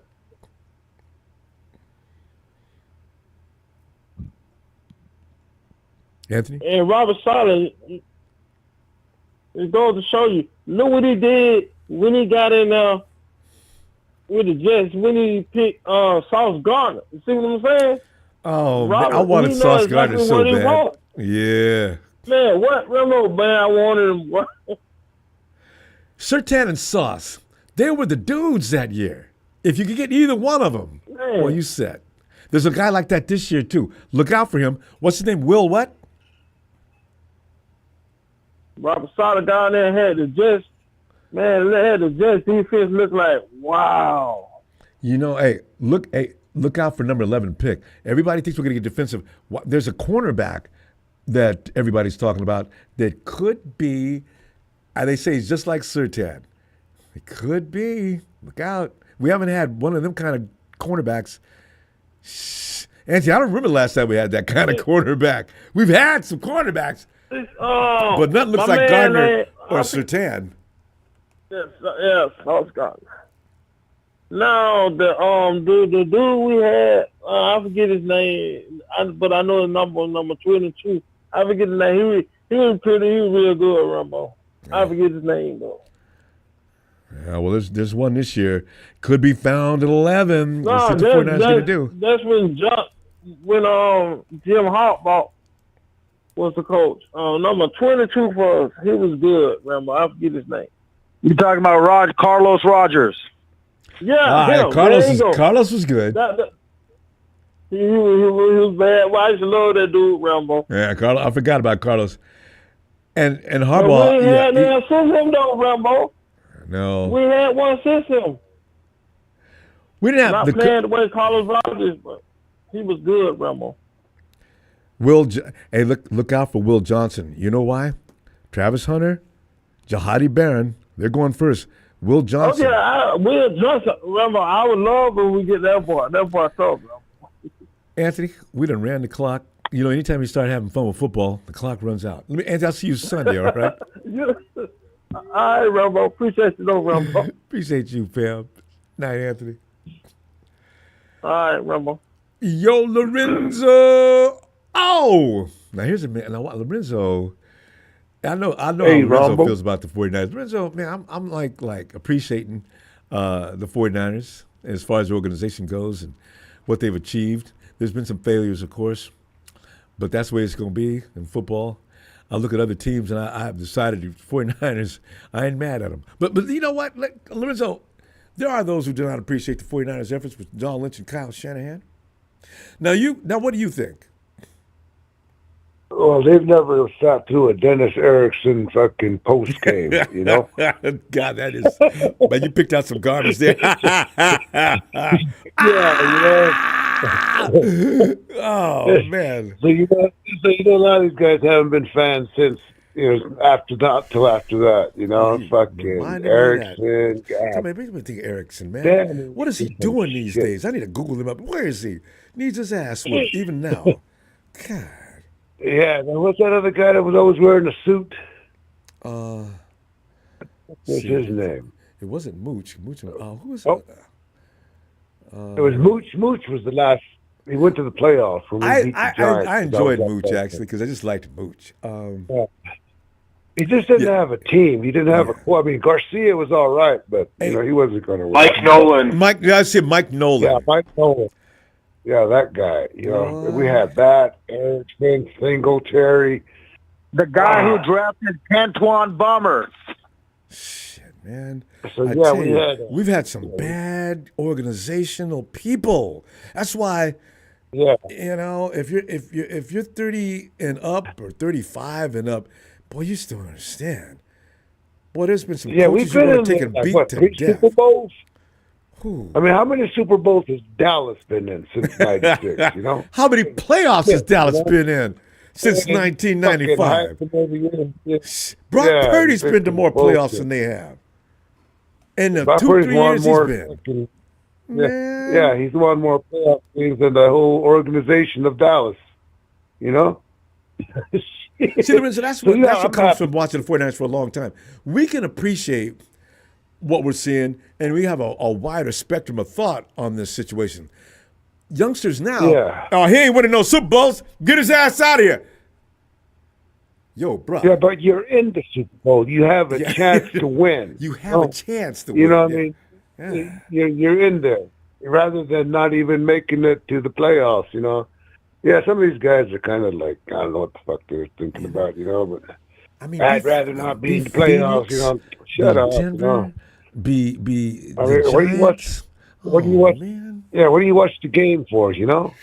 I watch it to enjoy it, you know. I enjoy myself every year, you know. Win, lose, or draw, fucking, you know. But these guys are already defeated before the season already starts, you know. Fuck, I couldn't imagine living like that, you know. Oh, sorry. Lorenzo, I was crying when Jimmy was out there running the team, man. I mean, we remember that dude that put the camera on him. He was walking out of the stadium, and he said, yelling as loud as he can in the crowd, "We lost to the bleeping Jets!" And the Jets were that good that year. They beat our ass up and down the field. I said, you know. Yeah, 2004 they beat us. I said, yeah, because I walked out of that game. I couldn't watch him. I couldn't watch him that year. I'm like, God, we were just terrible. Everybody beat we were our horrible. ass. Remember that year that everybody could run on us after Harbaugh left? Yeah. Everybody could run on us. Yeah, they do whatever the hell they want. Yeah, you know, take your girlfriend, whatever the hell they want to do, you know? The stands was filled up like we filled up the SoFi Stadium. Everybody but 49er fans up there. Planes flying overhead. Sell the team, Jed! Sell the team, Jed! I said, you know, we man, this is bad. We got another but back when we were winning, they didn't have a salary cap, you know? So Eddie didn't mind spending all that money, you know? Yeah. You know, we had Dion, you had fucking an all-pro team, you know? Yeah, So, Dion. I think we're doing it. You know, I mean, yeah, we didn't win it, but, you know, you know what? There was a legitimate excuse each time, you know? Hey, fucking, you know, I thought, you know. The one that pissed me off, I guess, was when the Chiefs wouldn't get called for holding. That was the only one that 2019. Really just like, God damn. Remember, was it 2011 when the Giants beat us? Yeah. Fuck, when it was drop that fucking punt. Oh my God, we had it that year too. You know. Yeah. I mean, it was a couple of years we just Harbaugh were had good there, teams. man. Yeah, I mean, we had fucking Alden Smith, the Smiths. Jeez, man, we had some good teams, you know, and they didn't get it done. So I thought we were going to get it done in 2011. I thought that was our year, 2011, 2012. And then they went to shit. I mean, So I don't know. I'm happy with John and Kyle. You know, they make a few mistakes. You know, who hasn't made a mistake? You know, they're gonna get you there, and eventually you're gonna stop losing that game. You know, that's what I'm looking at. Yeah. So yeah, it's a good. We've had a good run. We just don't win the big one. We'll win it soon enough, you know. Yeah, some of the greatest coaches of all time I think this year, went through the same thing. I bet we probably win it this year because nobody's expecting us to win it, you know? I'll be besides myself if that happens. I mean, I'll be, oh my God. I says, these guys got it done. Why not? Every year you got a good chance for everybody. You know, everybody's got a good chance except for maybe the Jets and there's a few teams out there that Detroit, fuck them. They're not going to win. Dallas. You mentioned Don Bernstein. I love it. Yo, Daddy B. I tell you what, though, look for you're right though. Look for a surprise. You know, it could happen. Weird things when you don't expect Brock, it. That's I think he's worth at least $54 million. You know, what are you gonna do? I mean, you can't just go. Let him have 50 minimum. You know, he's already earned it. He got us to the fucking Super Bowl. You know, jeez, cut him some slack. You know, so we gotta go. Back and done shit. All right. I know. I'll see you Sunday. All right. Yeah, stay positive. Yeah, line these guys out, Ronbo. Appreciate your film. All right, have a good night. Renzo. All right, Jack, we can't hold him back. Get in here. And the new YouTube champion of the world, Ronbo Sports. What's going on? Whoa. Jack, I'm glad you called in for this. This is exactly this is where Jack just shines. Jack, there are those who do not appreciate Lynch and Shanahan. There are those that they tolerate them. There are those like myself and possibly you and others that think that Lynch and Shanahan probably should be left alone, as the fact is it hasn't been completely their fault that we've lost some Super Bowls. But Jack, let's go for it, man. What are you thinking? I'm thinking the same thing. What you thinking? The same damn thing. Is that how many first round picks have we had since 2017? Since this Heckle and Jekyll show. When it comes to the draft, they are kind of like the Heckle and Jekyll show. So it's like we don't know what they're gonna bring out. They're gonna high five each other, Ronbo. Yeah. Like I tell you, every goddamn year they're gonna high five you and make us excited, thinking, oh, who's this player? Who do we got? Why are they so excited? And then it turns out to be. Let me remind you, it turned out to be motherfucking Reuben Foster, Solomon Thomas, Mike McGlinchey. Okay, Nick Bosa. Anybody could have picked. Did they high five over them dudes? I told you. Yeah, but also it wasn't just a Kyle Shanahan pick because the godfather of Lynch is Herm Edwards at Arizona. Yeah. So Brandon Ayuk was also a Lynch pick because he got the 411 from Herm, Uncle Herm. Then Javon Kinlaw was also that pick when we traded Depot, if you remember.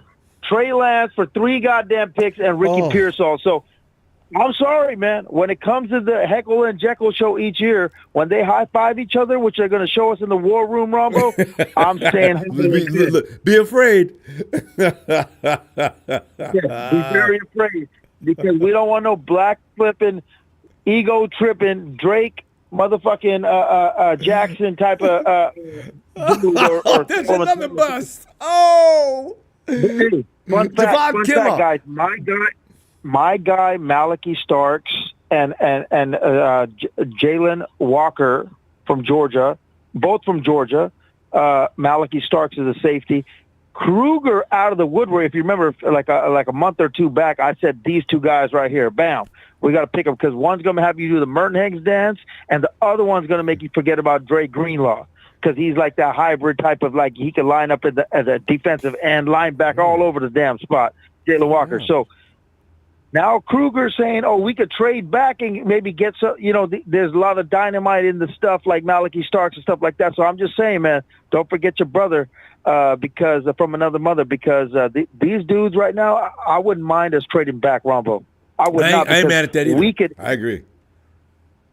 Yeah, but a dude like to trade up and get like a Mason Graham is still a risk because of what happened with Trey Lance.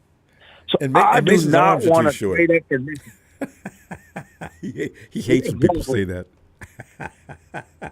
God, he gets mad. Another thing I want to tell you before 2017.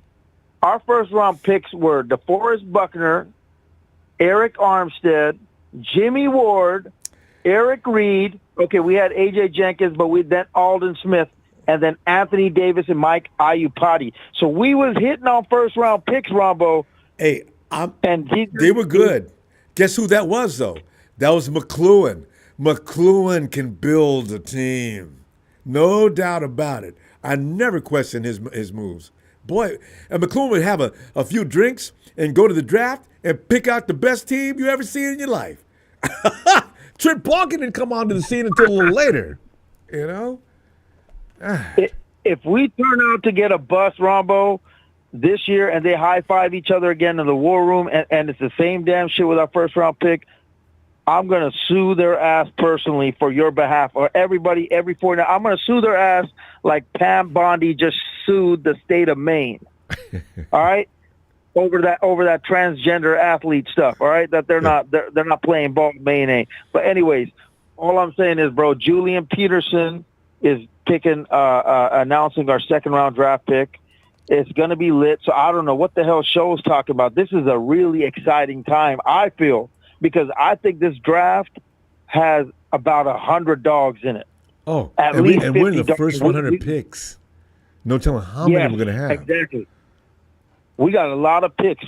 And if we trade back, Rombo, and get another second-round pick or something like that, hey, man, ain't no telling what's going to happen. But you already know, my guys, I've gave you my list. So I'm staying humble this year, but I'm going to be excited. I'm going to call you straight after and tell you what I think about that player, like I told you about Ricky Pierce. But check this out. Brandon Ayuk is coming back. He's getting healthy. He just got married. He said we was hoping that he wouldn't be two-stepping his way to another ankle injury, but he got through that wedding just fine. Yeah. And, I mean, Juice showed up. Juice is back. But what do you think about the tight end, Warren from Penn State, Rombo? Everybody loves that Knowing dude. that Kittle is. Yeah, no, he can play. But you got to pick up in the first round, Jack. You going to do that? That's what I'm saying. We got to go defense now. We got to go defense. I don't mind going 3 defensive players back to back to back. You know what I'm saying? Just like I think what's his name did in our first year, Lynch did, and then Shanahan ended up getting a quarterback, that one GM son. Remember him who ended up going to Jacksonville? Our quarterback rookie, remember? Yeah. The one who could take 15,000 punches and still get up. Man, I mean, that dude was tough. Something hard. Anyway, I know what you're talking about. I've gotten over him. It wasn't Nick Mullins, the guy that played with Nick Mullins, the rookie we get drafted in 2017. But anyways, you get my point, Rombo. We need a defensive draft early, and then O-line, unless something falls in our lap. You know what I'm saying? Like a Warren or something. That's something to think about. Him and Kittle together, type of thing. Oh, but there is that possibility, really, Jack. We got to go. And Jack, I was wondering where you would have been. I said, when is Jack? I haven't heard from him in a while. Good. I'm glad you got here tonight. This is a perfect subject for you. Jack, let me see you. I'll see you Sunday, okay? UK, man. Tapping in, brother. All right, much love, man. Keep it going. Appreciate you, Jack. Have a great night, fam. Or have a great day. Jack's just getting started in the UK. All right. Hey, there he is. Oh, God, yes. He is the leader of the Dragon Clan. He is Papa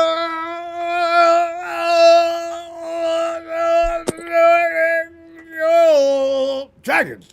Pop. Boy, I tell you what. This is like, Pop. Do that again. I love when you do the Randy Savage. What? That's not Randy Savage, jackass. It's Stone Cold Steve. That's right. Stone Cold. Savage can barely talk. He doesn't come in and let me tell you something, Gene D. Wait a minute. What's up, Ronbo? That's where Gene D gets his name from. There really is a Gene D. He was that commentator for the WWE. Hey, everybody knew that except me. I just hit me. Mean Gene. Mean Gene, Ron. What? Who? How you doing, man? Oh, Mean Gene. That's right. Yeah. I'm sorry. Mean Gene Okerlund. Their names are somewhat similar. Mean G and Gene D. Pop, you know what? I'm asking you this. You know, a lot of us don't appreciate what has taken place since Lynch and Shanahan came and built that team and got some of the things achieved that they did. It's not enough for a lot of people. And Pop, I have a feeling, and I mentioned you in the same vein with Jalen and Tony and some other people that are not satisfied with getting to the Super Bowl and getting participation trophies. Am I right on that, or do you have another angle to put on it? No, I just think that we live in the age of hate. That's just the reality. You live in the age. Everybody wanted Sirianni fired last year, then he won a Super Bowl. So That's good, excellent point. So it's the age that we're in right now. There are a lot of people who hate Taylor Swift. They don't even know who she is, and only was increase the salary cap by like 28% because you got more people interested in the Super Bowl. Oh, she brought up the Swifties. She just bought a percentage of them, and look what the cap did. That's what I'm saying. So it's like, people want to hate it's because someone's on the screen for 8 seconds. So it's just like, we just live in a hate nation, man. That's all it is. YouTube and your social media crap. All social media, yeah. Yeah. It's like 88% of social media is just like all negative crap. So that's why I keep my kids off of it, Ronbo. That's a good idea. It's probably depriving because some of what's on the internet is beneficial, but the biggest percentage is really, my God, it's pretty where crazy. is all this rage coming from? So it's like, I have my issues with Shanahan and stuff, but I have legitimate, like, straight up issues. I'm just not gonna hate the guy for that. Well, now you always explain anyway, but go ahead. I have my little details on things, but it's just like, the 49ers put themselves in a position by firing a really good coach and then hiring 2 bums. Back to back.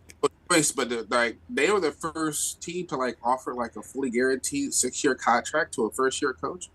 So they had to really just kind of kiss Shanahan's butt, and that's just no way to go into a relationship. So part of it's the Yorks. I've always, when I blame something, I always start at the top. Because the top is, to me, everything. So when Jed York sits there and one word says, hey, I would consider this season, successful, even if we lost Detroit. Okay? Shout out to John Burr's bitch ass. But the reality is that that's unacceptable. Because when you say shit like that, that's the kind of crap that Jerry Rice and Joe Montana and Brent Jones and Steve Young would not say. Because these guys are ultimate competitors. And I think we live in a different generation now than what we used to, where instead of hard work being the forefront, working hard and no one knows what you're doing when you're running the hill. Only now results it's like matter. Hard in front of a cell phone and put it on your Instagram, but you're only working hard for that 30 seconds. You know what I mean? So it's like, it's a very, very interesting situation. I mean, last year, 100% completely blame on Shanahan, because I've never seen a situation where a coach is at a player's wedding and, hey, you know what? CMC, here's your wedding gift, a new contract. And it's like, he was hurt, So it's like, when I see stuff like that, that was coaches vacationing with players. Come on, where else have you seen that? That's what irks me. That's what irks me, because again, when I've had the opportunity to be around professional sports as much as I have, and still to this day I am, where I literally have at least one person asking me, "Are you gonna go into scouting? You should go into scouting. I can get you." I'm like, no, I'm not going into scouting. Oh, you'd be great. I get offers for scouting, and I get offers for analytics. And sometimes I will look at a player. High stress, though. I will look at a player for somebody sometimes. I'm like, okay, you send me the footage, I'll look at him, I'll tell you what I think. But that's rare. That does happen on occasion. But, it's one of those things that, moving forward for the 49ers, they just have to make better decisions. And their bad decisions are on full display. I think that's the bigger issue that you have, and the fact that Shanahan has all that power, but that power comes from York. He got Ayuk extended. He got, he got CMC extended. He got Trent Williams extended all last year after a Super Bowl loss, in which none of those players played like a Super Bowl champion. Ayuk didn't play like a Super Bowl champion. Okay, Trent Williams didn't play like a Super Bowl champion, and CMC didn't play like a Super Bowl champion, and they all got raises. That's what's wrong with America. These kids don't know the value of working hard and working consistently. And had they worked hard and worked consistently, that would have given them a better chance to win. But at the same time, the coach could have given them a better chance to win by not showing up stoned and high to an interview, by like standing up for his players. Like when they got there and their field was all tore up, they didn't have a place to practice. Mm-hmm. A real coach would have been like, "Everybody get back on the plane. We're going back to Santa Clara to practice." Hey, and they would have had leverage on that move. Now that you mentioned it, yeah. Be a leader for your men, be a defender for your men, but instead he has a reputation around the league for tearing his players up. That's what his reputation is to players. That's why you don't see players as like the San Francisco 49ers like being their number one stop. You don't see that no more because now Shanahan has gotten a reputation for favoritism and tearing up his players. Now, that's just the facts, right? Yeah. But at this point in time, while that is his reputation, at least according to some of the agents I've talked to, the bigger issue they have is that they really have they have a rebuild going on. They won't admit it. Mm-hmm. They really have a rebuild because you don't replace like 8 defensive starters and say it's not a rebuild. Yeah, that's too many. 2 or 3. Right, that's way too many, right? So it's technically a rebuild, and now you're faced with a situation where you have a quarterback that you want to pay $50+ million to on a rebuild team. That doesn't make sense. So next week, and I'm already starting to hear chatter, but next week you can expect a couple of teams to talk to the 49ers about Brock Purdy. One going to be the Saints. The Saints will call about making a pick swap or maybe a player sold for Purdy. The Saints is a good fit for Purdy because they play in a dome and Purdy doesn't have the arm strength to win playoff games outside. We got Mac Jones. Mac Jones is going to be your starter next year. Oh!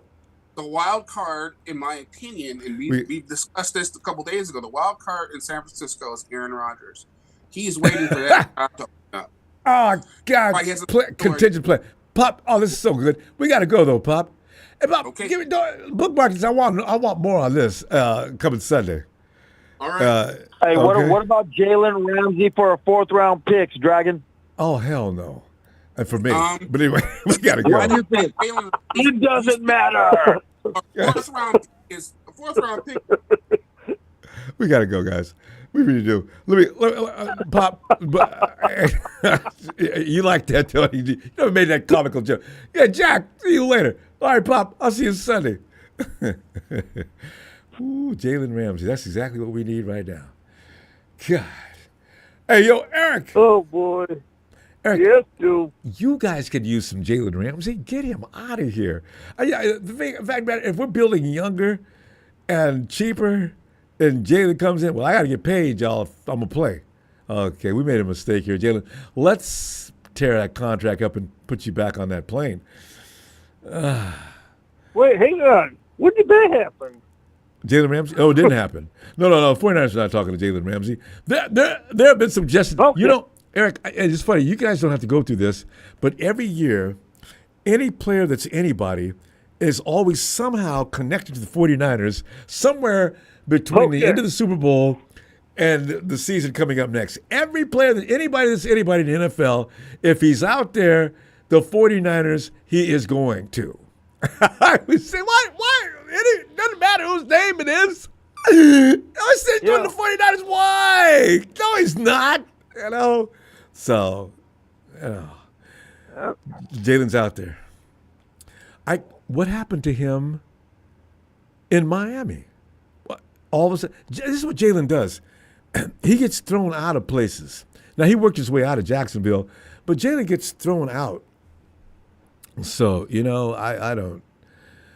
Anytime a player's got issues that don't have anything to do with football, I don't really think I need to see him on my team. It's like you guys got rid of DK Metcalf. Now, DK Metcalf is a damn good receiver. As far as I'm concerned, DK Metcalf's one of the best in the game. You get that big monster, the right quarterback, and he could just tear a team to pieces. But he's hard to get along with. It's like AB with the Steelers. Awesome talent. But God, Jesus, he's a pain in the ass. So you know what? It can hurt your team. Yeah. And I'm actually looking at the draft, and I got a couple of guys that I feel like might be a good fit for San Francisco here. Yeah. One guy, if they want a backup quarterback, Wade Cook from Missouri is, I believe he's like 6'2", 214. You guys could probably get him in the later rounds. Yeah. The guy you would probably have to trade up for, and I did see today that in a mock for yesterday, the Niners might do just this. Armand Mimbu is 6'4", 332 pounds. I know. I seen him. I know about him. I knew about him about a month ago, and I just wondered how well he can move. Somebody said he can move. He can move 332 pounds. Yeah, he can move around pretty good. Okay. You know, Eric. I feel by like, Monday. I feel like, unfortunately, I've been seeing a lot of bikes down by like 6 or 7. So to get him, you would probably have to move up a little bit to grab him. Who do you think's going to get him? I mean, who's in position to get him and probably will? What pick do you think he'll go? You know, like, I know the Jets might be interested. In fact, I feel like the Jets. Or the Giants. I think in the mock that I was seeing, it was the Jets and the Niners would make a deal. I think 11 would go to them, would go to the Jets, and then the Niners would at that point draft Mimbu. I mean, I tell you, as a guy that likes Mizzou, if you guys can get him, my goodness, it's just gonna be it's gonna be wild.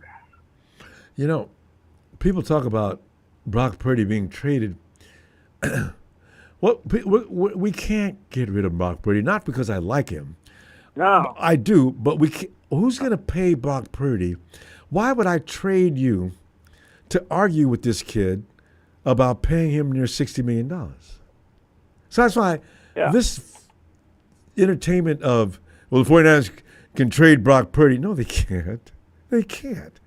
As bad as they might want to, because if they're getting pissed off in the negotiation right now, which they probably are, because they probably didn't think he was going to play this kind of hardball, they can't get rid of him. Nobody's going to take Brock Purdy. Just how much you want? Well, I thought I'd be worth.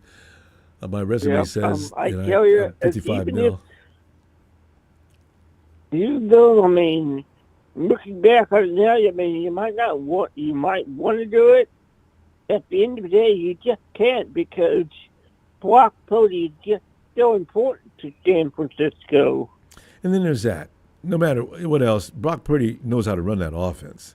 Sure, it's not perfect. I really wonder if Mac Jones is going to be perfect. But the thing is, you don't get another quarterback. It takes him too long to learn what Kyle's offense is supposed to be doing. Every last quarterback he's had that we've been goes out there and fumbles around for a bit before he gets it. And I would just, like, when Brock Purdy got the job, I was just so impressed with that kid. Like, his first ever start was out here in Seattle, and he won. And at that point, I realized this kid can do anything. Yeah, and he was ad-libbing a lot back at that time, and then Kyle started making him learn the nuances of his offense, and it just took a little bit of a slide. Now, this will be the longest time a quarterback has actually been on the field with Kyle. I have a feeling he could be a lot sharper this year and comfortable. Because Kyle even said it once, the first year quarterbacks, we're just going through the motions. Second year, and they tend to start to grasp it. It takes about 3 years. That's why Matt Ryan was so good, finally. Because first year, Falcons were getting killed. Second year, here come the Falcons. Third year, Super Bowl. And that's pretty much the cycle with Kyle Shanahan. That's what happened to us, So, I don't know. Yeah, it's gonna be if he can be even better, man, that's gonna be very scary fight for the Western NFC West, especially. Yeah. Because it just means that Brock is gonna be even better. Hopefully. Eric, we gotta go. I'm gonna see you Sunday. All right, bub. All right. Appreciate Have you, a Eric. great Good night, stuff everyone. tonight. All right. Night, fam. Thank you. Hey, how about some white chocolate? I mean, it's especially good on carrot cake. No, actually, I like the cream cheese. I mean, oh, God. Hey, Trey.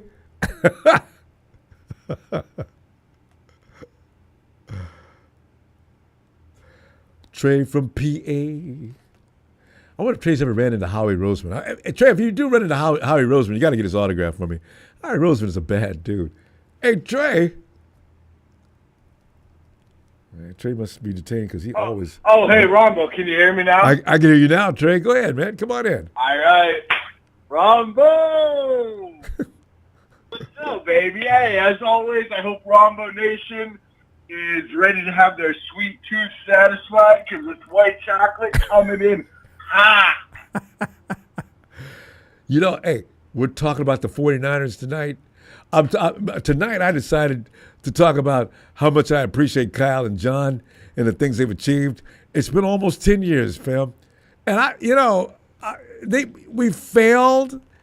We have failed on 3 occasions to bring that Lombardi home. But you know what? I can't. I'm having trouble being mad at that.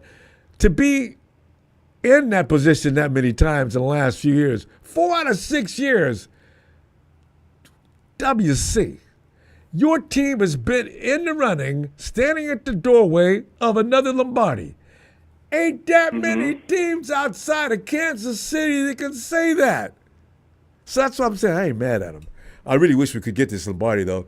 We should have got it too many times, but still. But, Trey, man, how you feel about Shanahan and Lynch and the organization in general at this point? Well, you know what, Ronbo? I just want to say, off of that lead in there, I just want to say I have a good friend, someone I consider family. It's a diehard Jets fan, Ooh. and him and I got into it this one night, and you know what? What? Because we were arguing, I said, you know what? I said, his name's Adam. I said, you know what, Adam? I said, where the Niners have been in my lifetime. I'm 29, Ronbo. Yeah. Right? So I haven't seen the glory years. No. I grew up during the rebuilding years, you know, and now these later years I've finally, been able to see some really good seasons. But here's where I'm at with it, Ronbo. I told this guy, I said, you know what? I'd almost rather be where the Jets have been. Right? You know what? Expectations are low. But when, I've seen. Did you tell him that? Ronbo, I've seen 3 Super Bowl losses. You know what I mean? Like it almost stings harder when you get worked up. No, it does. It hurts. I agree. Come short. That is painful. Yeah, I do. And him and I got into an argument, and he said, "You know what? I would much rather be where you were." And I said, "What? With no rings to show?" Well, he ain't got no. But Trey, he ain't got no rings either. As a matter of fact, he has no chance to get any rings anytime soon. And the Jets, all the way back since Joe Namath, which was God knows. I mean, he is not going to win anything anytime soon. That's got to be. How do you feel about the football season every year, Trey? Be a Jets fan. Well, here we go.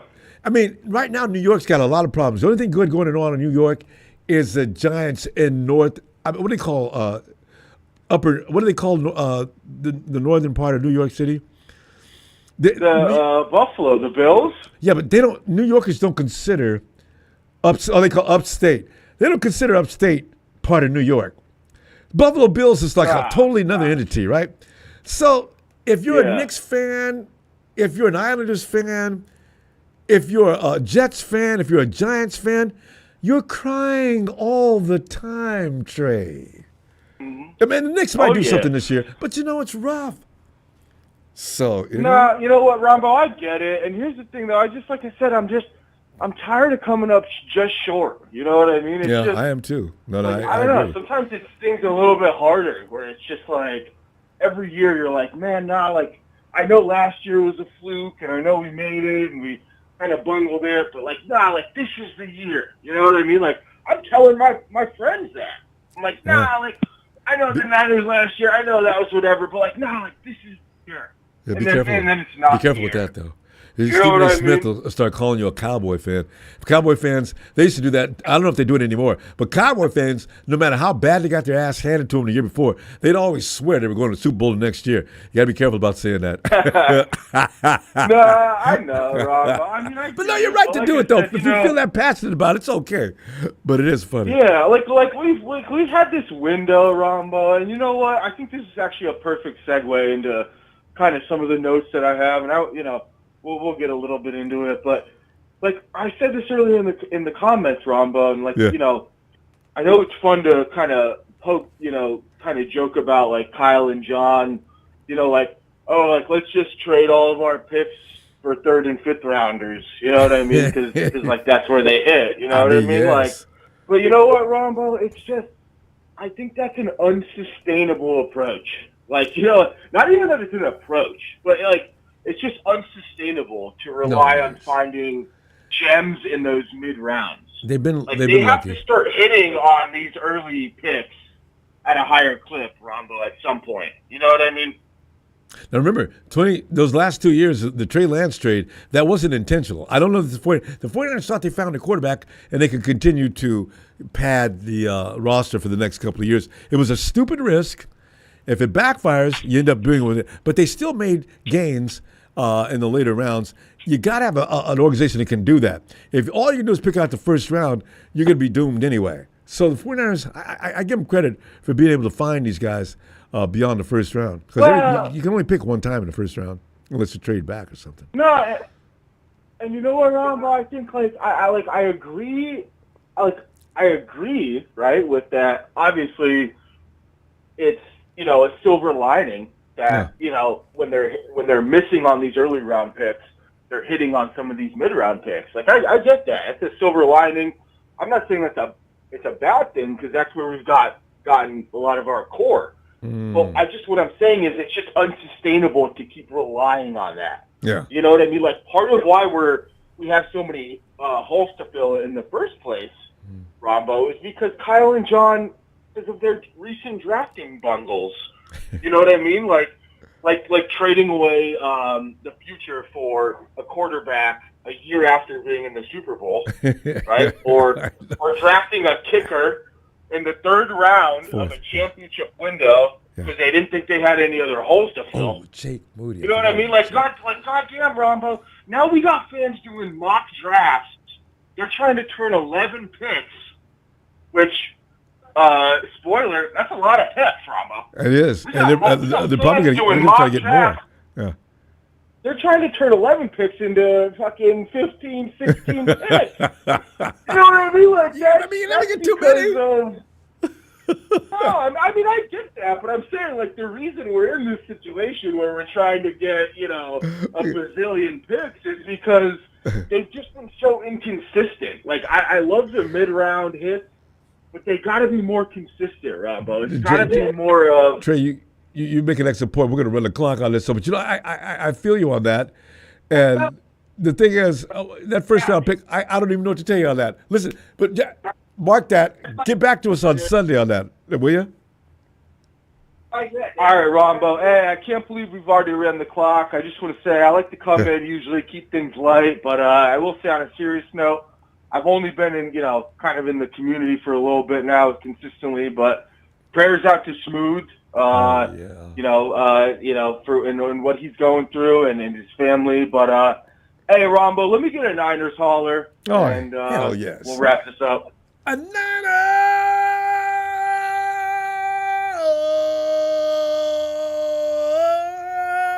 White chocolate. Hey, I'll be looking for you Sunday, fam. All right. Hey, Ronbo, I heard your ragtime singing earlier. Man, you got a My mom always told me I had a face for radio. Yeah. But man, you have a face for video. You got a voice for radio. Well, I love you, man. I love the platform. Bang bang, white chocolate style, baby. Night fam. Oh God. Hey, Smooth, man. I hope you haven't got so. They probably got Smooth under so much medication. Smooth. We love you, fam. Hey, yo, Ellis.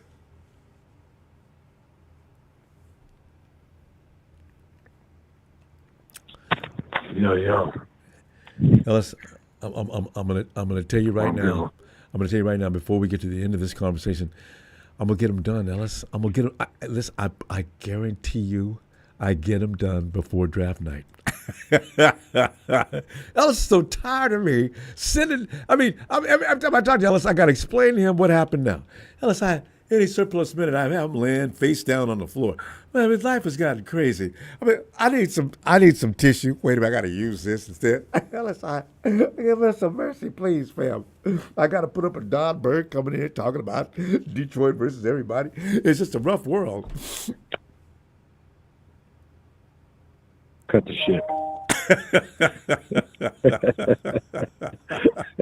You reminded me of my dad when he used to do that. My dad would always know when I was talking trash and talking shit, and I'd be sitting there going through. He just standing there staring at me.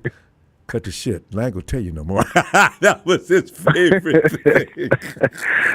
Hey man, 60 days for 25 minutes of video. You know what?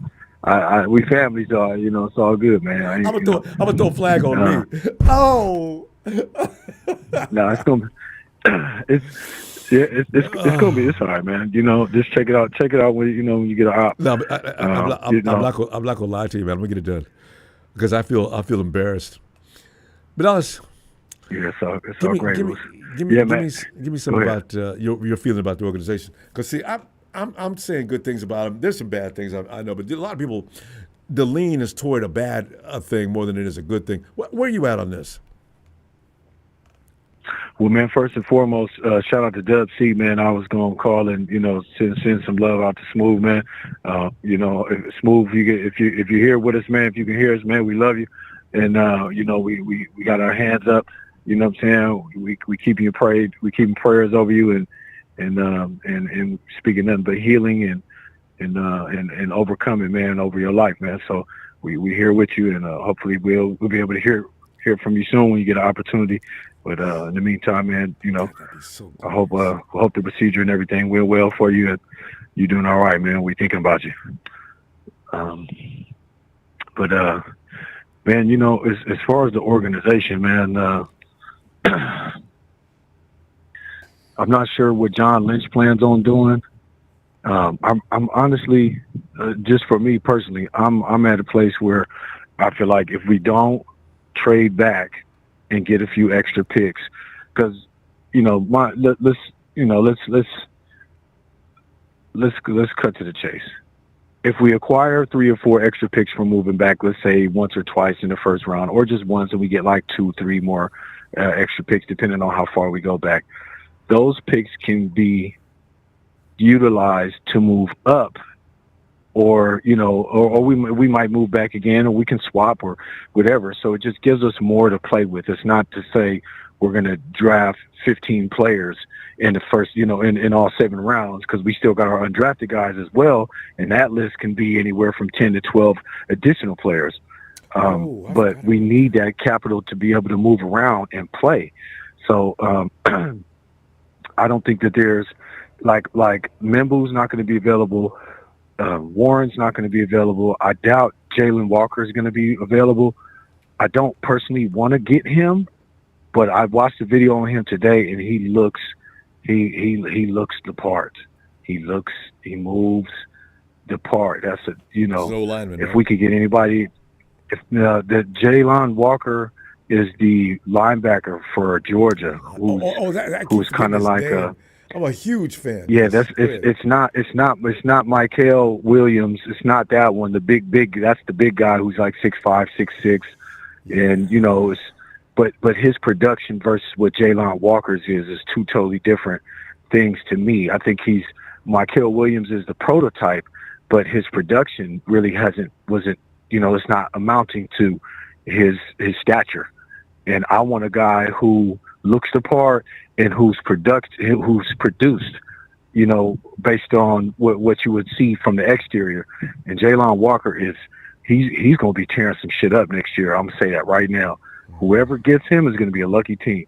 I wouldn't be mad if we got him. I just would like us to move back to get some extra players and stuff like that, because we're in a prime position between, Shador will probably get picked, between, if he doesn't get picked a little before 10, he should get picked like between 10 and 15. I don't see him dropping any further than that, but I'm thinking like there's at least 2 quarterbacks that are going to go within the first 15, 2 tight ends, at least 3 or 4 defensive linemen, maybe 2 offensive linemen. Ashton Gianti is going to go within that first 15 to 17 players, and at least 1 or 2 wide receivers. So with all of that, there's still going to be so many players, and there's going to be teams who are needy for a specific position and player even.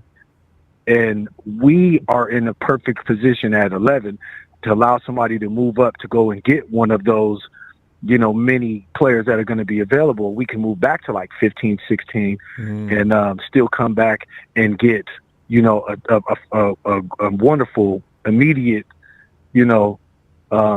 player that we can put in and plug in and play right away. All those guys sound good, but I'm not on we need Gianti or we need this. I just want us to get a good player for the work at the number, and then have a lot to play with in the 2nd, 3rd, 4th, and even 5th round. You know what I mean? If that to me is where John Lynch should be. If he doesn't move back, I'm going to be a little disappointed. And then if he picks at 11 and it ends up being nobody that any of us really have been desiring to want, I think he's talking about Shamar Stewart out there in Tennessee, that edge rusher. Yeah. He looks the part, but he's, his production was a little light. I mean, get that defensive tackle who can play all around the line from Ole Miss. Get a sure guy if you're going to stay at 11. That's all I'm saying. Don't get one of these guys that we're going to have to come in and we're going to have to spend a year. We don't have time to waste on somebody that needs to be coached up for a year or 2 years. If you're going to pick at 11, you need to get an immediate plug in and play. So, play type guy. So I just hope that whatever John does, he's really considering that, because I would feel better if we moved back, got some extra picks, and then we got somebody that, not to say I don't want a starting player, but I'm saying I would feel better because we have some other picks to play with that maybe we can make up for, what if potentially or hypothetically we don't get out of that player in the first round, because it's always a crapshoot in that first round. But there are some sure players, man, but they're going to all be gone within like the first, 13 picks, you know what I'm saying? So, and we're in prime position, but I would prefer moving back, because the 2nd, 3rd, and 4th rounds, we can go crazy. Yeah. I mean, we could get a solid 10 players out of those 15 picks, hypothetically, if we move back and get that. So I'm not thinking negative, man. We're gonna be fine. Right. We just gotta, try to be positive, man. They got some steals in this draft, man. It's real fat. All right, fam. We got to go, and I'm gonna look for you on Sunday. Yeah. And draft night is we're building up this pressure, boy. I tell you what. Hey. Yeah. See you Sunday, fam. Was it next Friday, Saturday, and Sunday, or Thursday, Friday, Saturday? Yeah. Okay, Thursday is first round 1. Okay, yeah, man. The countdown is on. Yes, dude. Thank you for the platform, fam. Thank you for getting in there. Shout out production. Yeah, man. Appreciate you, and Smooth. We love you, man. And we here with you.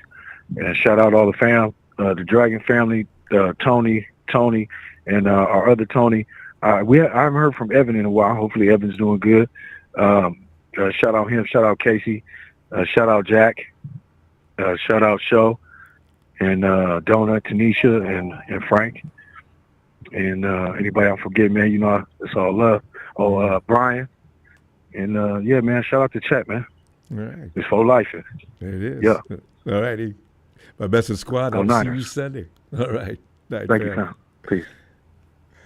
And I say 49 Brian, thanks for that contribution, family. Ronbo, can you give a shout out to my homie Quaid? It's his birthday. Wait, it's your birthday today? I thought I saw something like that, but I wasn't sure what they were talking about. It was you.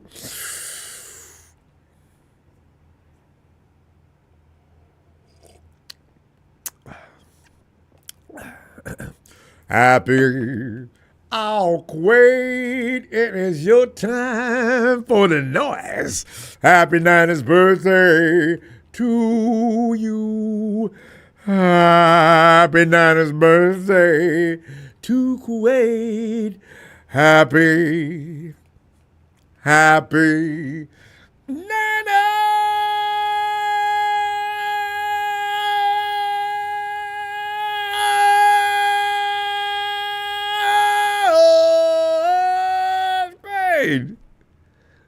We're going to pick up your draft desire in the first round in a few days. See, I can't wait to see if the 49ers can do in that first round. Harold, thanks, man. No injury-prone players. 49ers need to draft well. God, you know, Harold, it's really hard call to make. Well, you know, no, it's not. You could actually make, you could look at the player's history, if he's laid up all the time. You know, but the best edge rusher in this draft, supposedly, has some kind of foot thing going on. Man, football's a vicious game. Guys can come in with no history of injury and get hurt immediately. It's a scary game. Brian, come on in. The law has rolled in. 49ers, red and gold, rocking with them damn Niners till I'm dead and cold. Screaming the name all the way across from the Mid-South. The law says, know your role and shut your mouth. What it is, Ronbo? Hey. What are we yapping about tonight? Oh, man. You know, I decided tonight, because they ain't going to do this all the time. I think maybe I do it once a year now. I thought I'd say something good about the front office. Speaking generally of Kyle Shanahan and John Lynch. I mean, they get tore down for every last mistake they make. They're held personally responsible for every Super Bowl that's been lost, right? So I said, you know, I'm going to go ahead and get a heat check on the latest field for the 49ers. You see, because, Brian, the 49er roster looks like it is because of them two dudes, Adam Peters and everybody that's went through there. We don't get our ass kicked every year. We had a couple of years here and there, but normally we're right in the mix. So you know what? I gotta appreciate that. And yes, we should have 3 Super Bowls. How the hell we got? You know what, Brian? Let me stop. Your feeling on the current regime. You got good things to say about it, or you just don't appreciate them, and you want them to get the hell up out of here.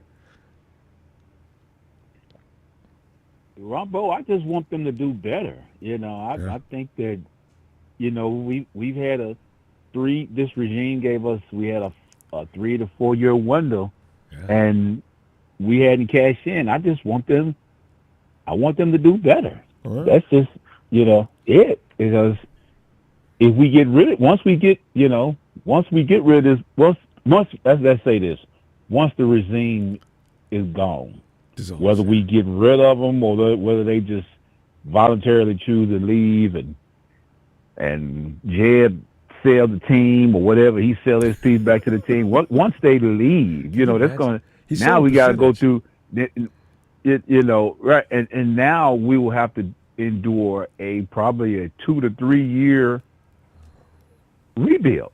Or worse. We could become the Indianapolis team. It's going to be a rebuild. We could become the Saints. Think about it. Think about how long it took us to get from Chip. What's his name? Chip Kelly and Tom Sula. We've come a long way from that. My Tom God. Sula and all of that. You know, out of that regime. Think how long it took us to get out of that. 2 years. It felt like it was 20. God. Yeah. You know, with that, and then with that, and the players, we had like D Ford, and we playing D Ford's. Hell, well, that Kyle got him. Ford's children, I mean, okay. Lynch and Shanahan, they got it. I mean, but prior to that, there was D Ford came rolling up in here. The Kansas City did a number on us.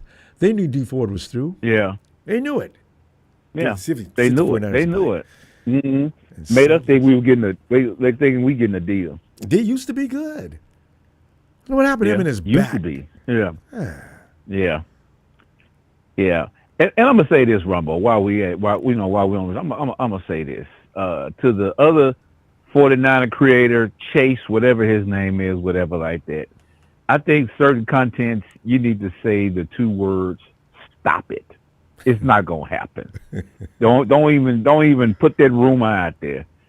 First, I think a week ago he come up with the fact that the Niners should trade Brock Purdy for what's his name, the boy from Pittsburgh, the defense, the rush in T.J. Watt to T.J. T.J. Watt, Watt, right? Yeah. Stop it, okay? Stop it. That's not gonna happen. That's Brian, not gonna happen. People don't remember. You got to pay Brock if you get him. You got to pay him. Nobody's gonna take Brock. You got to pay him, right? He's gonna, he do. Regardless how you feel about him, he's due. And like I've been saying the last 3-4 weeks, he has an agent, and his agent is going to make sure that Brock Purdy cashes in. They've been living on minimum wage, NFL minimum wage, the last 3 or 4 years. You give him a cheese. I know. We paid. Hey, we paid everybody else, right? We paid Trent. We paid CMC twice. Paid him. Fred, everybody got paid. That's why I'm saying, I don't know. Everybody got paid. Everybody got paid. So now, people asking too much. How can you not pay him? I know, right? And if you don't, somebody else will. Well, now see, now Brian, maybe not. Think about it. Yeah. So, but think about it, Ronbo. What if Brock Purdy didn't come in like he came in? What if he really played like a 7th round last pick of the draft? We wouldn't have been in no Super Bowl last year, and we didn't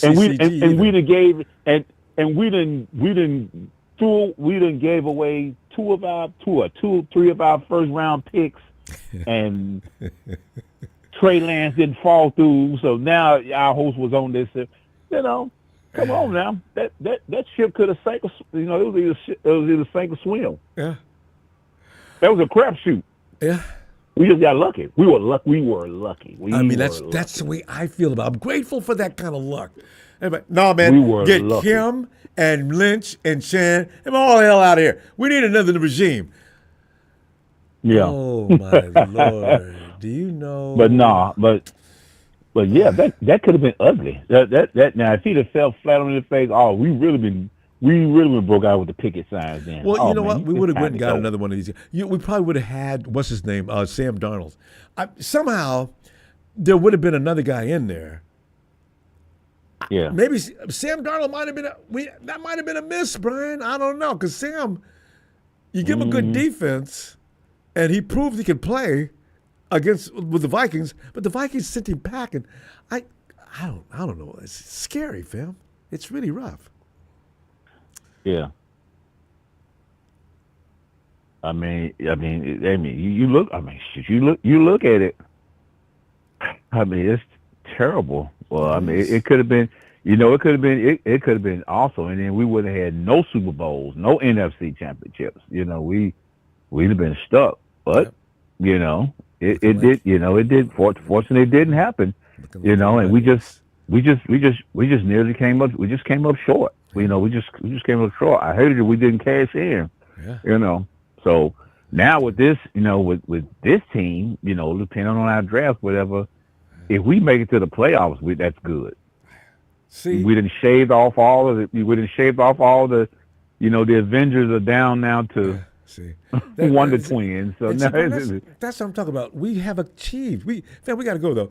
I tell you what, I'm gonna see you Sunday, and let's see what develops. It'll be a lot because we're gonna be in this a lot next week. A lot will be on, and we got to talk about what's gonna happen because all the lies are gonna get started here in another 24 hours about what's gonna happen on draft night. 49ers are rumored to have traded up. Oh, yeah. Let me see you Sunday. Oh yeah, that's another thing. You think they real quick? You think they're gonna trade up, Ronbo? No. All right, fam. Let me see you Sunday before we get cut off. All right, Brian. Oh, Brian, we already got cut off. Hey, come on in. Lombo, what's good with you? Oh, man. I mean, it's that time, man. You know, I'm always having a good time before the draft, a few days like now, and then 2 or 3 days. Oh man, here we go, man. Here we go. Don't mess up. Yeah, every 49, don't mess up. Like, can you remember that year? 49ers were traded up 2 first-round draft picks, well 3, for the right to the number 3 pick in the draft this year. What? I remember my head. You know that humming sound when you ain't got no thoughts. That. Mm-hmm. You know, he said he didn't want to miss the prom or something. Go. He said they was going to the prom and he didn't want to be without a date or something. Right. And they didn't know, and we didn't know which quarterback. That's what John Lynch said. Yeah. Well, the rumor is it could be. Remember, Mac Jones is probably the quarterback the 49ers are seeking. And then there's Justin Fields, who could be in the mix. Also, there seems to be some feeling toward, and I says, wait a minute. Oh, which one? Mm-hmm. What? And everybody got mad. Oh, man, we ain't getting no Mac Jones. Man, and even I went, okay, well, go pick up Trey. Because Justin Fields, they said he had that issue. I said, man, who they go do? But anyway, what is your feeling about this organization right now, on this hour, this particular day? And you know what I mean? They better when I talk show us about the John plan. Lynch and Kyle Shanahan and anybody else involved. You got to show us the plan. Like, I don't want to be, like I said, I don't know if you ever seen that movie, but I don't want to eat the cake when it's not cake. I don't want you to piss on my boots and tell me it's rain. I've never heard that one. Yeah, like that would make me mad. Yeah. We get to the playoffs. They said, oh, we hit on Brock Purdy. If we didn't hit on Brock Purdy, we'd be in trouble. That was a reach. That was a guess. I don't think they meant to keep him. I think he was going to get cut. You pick a quarterback in the 7th round. I don't know what they just did that to be doing it. Yes, it wasn't it. He wasn't it. He was just a person with like the other guy, Malachi, the guy that got on the bench now. But Mordecai. But we got to figure out what we're doing, because if we keep, like I said, I don't want Cal being a coach and then they take all the power away from him, because they end up giving this guy the power. He thought he needed the power to do something. And he didn't get it done without the power, and he didn't get it. Well, he ain't get it done with the power. I don't think he's gonna get it done without the power. If he can leave other things alone and just focus on football, Kyle Shanahan is brilliant when it comes to football, but don't have him doing everything. He can't handle it, and I think Kyle may have surrendered. But is he great? Like, I try to look at the coaching things, and if you don't know how to put the players in and player out, you're not great at coaching. It's just not an X and O thing. It's about a lot of particles in there, a lot of things going into that. Where did he meet with Brandon Ayuk? Did he talk good to the safety? Yeah, him and Brandon. All at Debo. Jimmy, did he messed have? up. Yeah, so he treated there's a lot of Brandon messes like a child, up. Though, and that's another thing. Like, we know not all of it, but we know some of the things. So what we don't know is what, like I said, with Greenlaw, you don't live in Texas, playing California, then want to work in Denver. Like, nah, there's something else going on with that. You think he said the wrong thing? Yeah, he had to. Like, I'm not going where it's cold. I played in the snow. No, it's not happening. Ooh, I don't like nobody's cold weather. I can imagine. Your feet gonna look like Antonio Brown's. Remember Antonio Brown when he was doing it? He came back and had to have all kind of operations. I just don't like the way it no feels way. as soon as you did walk something out in the shower or the something. door. God, I hate that. Brandon, Antonio Brown did something in the shower to mess his feet up. And then he did it on purpose. He went overseas to get an operation or something, and it didn't work. No, he didn't get no operation. He was playing games. Oh, lying. Okay. Yeah. I didn't even know about that. Yeah, he was bugging. The one, left the stadium, all that. But like I said, we love 49ers. We just got to do better. Yo, I looked at the tape. I want you to see a couple of people. It's 2 running backs I wanted you to look at. That's why I tried to call you back. Trayvon Henderson and the TJ somebody. They're real good. Then it's a DT. He's 450 pounds. Defense? That DT. Yes. Damn. Well, yes, he's a DT, and whoa. That means he can 400 pounds? Who's going to block him? Kyle Williams. A wide receiver. Kyle Williams. That's a bad word. But it's going to remind me of that other Kyle Williams. Everybody's saying that. I don't. Like, everybody wears their own sneakers or puts their own cleats on. Yeah. So this Kyle Williams ain't the same what's Kyle the other Williams. name? I wanted you to write this down to a little bit too. I'm gonna do the same thing What's-Face did to you, but you don't do your homework. Yeah, Ellis, you don't do your homework. Y'all are scary, man. I got Kyle Williams. I watch the other Kyle Williams come up on our search. Who else? Yeah, Watson is the big man name, 450. His last name is Watson. Wait. I thought you said, who's Kyle Williams then? He's a wide receiver. Okay. And this guy Watson, I'm gonna just put down next to 400-pound defensive. Back. Yeah, it's a running back too. Called somebody, I don't know. I forgot all their names now. I want to watch. You gonna watch? We gonna be watching the draft together, right? Oh yeah. Oh God, yes. I can't wait. That's gonna be all them picks. 2 days, just pick. 49ers going to do something on opening night. I can't imagine what it's going to be. Are they going to go down? Don't trade out of the first, though, Niners. Get down there around 20, okay, but don't leave the first round.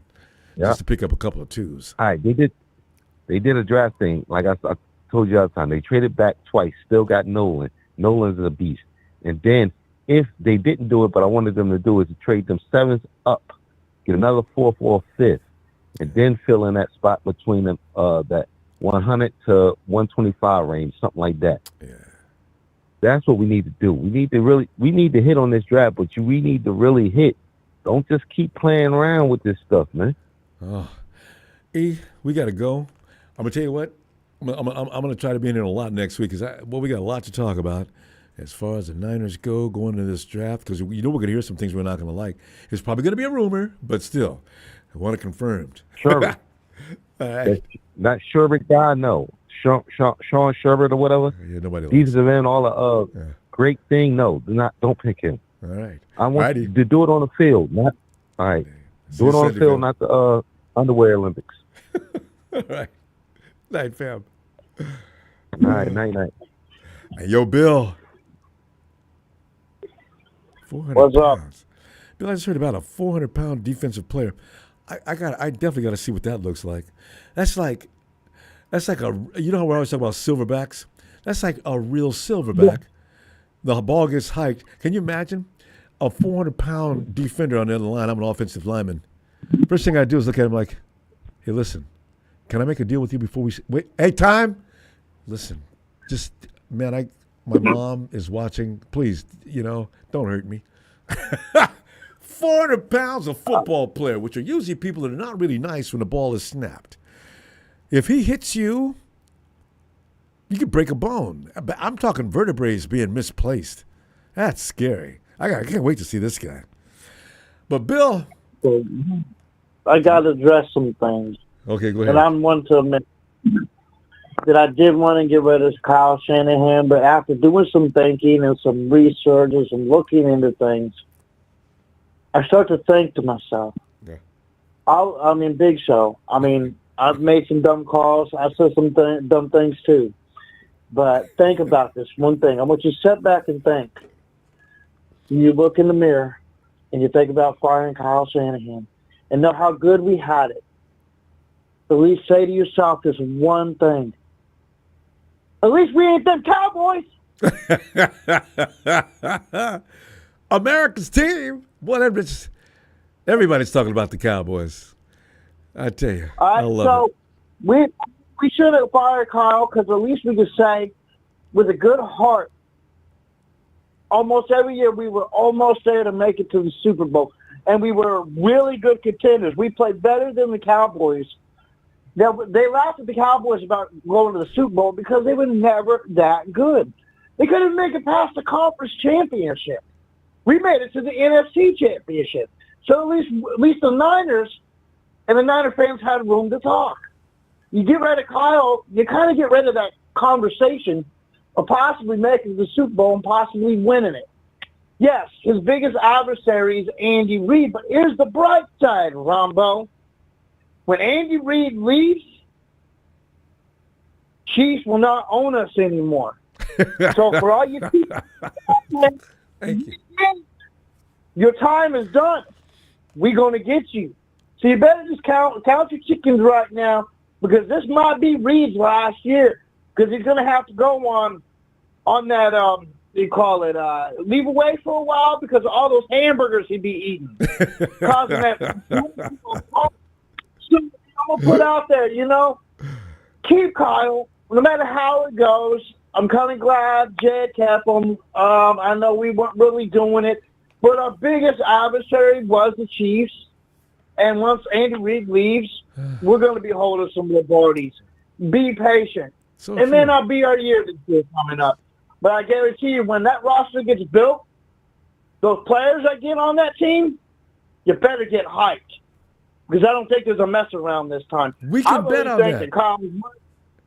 Shanahan does not get his ass kicked year after year after year. Now, he may have a year here and there, but for the most part, he's going to get you if he gets another season. I got a feeling, I don't know about this year like you say, but, we'll see. But I mean, that's gonna really irk him not winning the Super Bowl at Levi's. I promise you, that's gonna get in his head. A new Kyle, guys. Give it a chance. I have a feeling that something is going to happen. We're gonna be having players on our team one season, and we're gonna be like, okay, we'll give us maybe 8 or 9 wins, or we go with one loss that year. Super Bowl winning team. We win the Super Bowl. We go back-to-back. And I have a feeling we could possibly be that team to win 3 straight Super Bowls. Oh, look at Bill. Oh, my goodness, out there with that, bro. Hey. Something to be excited about. Give the man a chance. Because look at Andy Reid. I'm thinking to myself, how long did it take Reid to get to this point? All your Super Bowl winning coaches went through something similar. This is why I want it now. No, all of them went through that. Every last, except for Belichick. I don't know what Bill went through, but I can't remember. As a matter of fact, no, Belichick went through some lumps. He got cut from a staff. So, you got to go through this.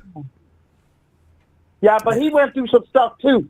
In Cleveland, he went through some stuff too. Yeah, he went through some stuff too. So, and so did Kyle. He went through some stuff in Atlanta, and he went through some stuff in Cleveland, and he learned a lot. He developed. He wasn't this good before he came in. He made us a contender, and I think he's going to do something. Speaking with Trent Williams' dad, I'm starting to get a little insight, got a little feeling. It's starting to get a little butterflies in my stomach. I'm starting to get excited. Because I'll tell you what, if we weren't even close to even doing anything, I think Trent would have hung up his boots and quit. No, that's true. And I thought he might consider doing that. How about Lombardi? Did he start off with struggling? I got to go back and history of these guys. I want to make some comparisons now. Let me tell you something. Ronbo, we need to be stoked. I know a lot of people weren't called. We were mad about what happened. Get the guy at least a couple more seasons, not 3, because, we are kind of rebuilding a little, like some of us said. But be stoked. I mean, if we move up, we might get that player, that defensive player. I was ready to one. I can't think of his name. But there's been a lot of talk about it, and I've been hearing about him. And if we can grab him, I'm telling you, man, we're looking at a really good team coming in a couple of years. And when we come in one year, we might pay Brock, but, if we have one bad year, there's one good quarterback they do not want us to get. And that's Archibald Manning, because if we get that whole team and put Archibald Manning behind it, brother, You better put at least 10 Super Bowls on our roster. Manning's under such pressure. People think he's going to come in looking like his family. I just really worry about that for him. Have you seen that kid? I am telling you, he's a different generational kid. Yeah. He's in Texas. I get to see the guy firsthand, okay? I get to know that kid. I'm telling you, he's a Texas Longhorn. And I hear a lot about what's going on. Bill, we got to go, though. And I can't wait till he gets into the league. Bill, I'll see you Sunday. All right, well, give me a Ronbo shout-out. I'll be on after Mania, because this week is WrestleMania. Right, yes. Can't wait.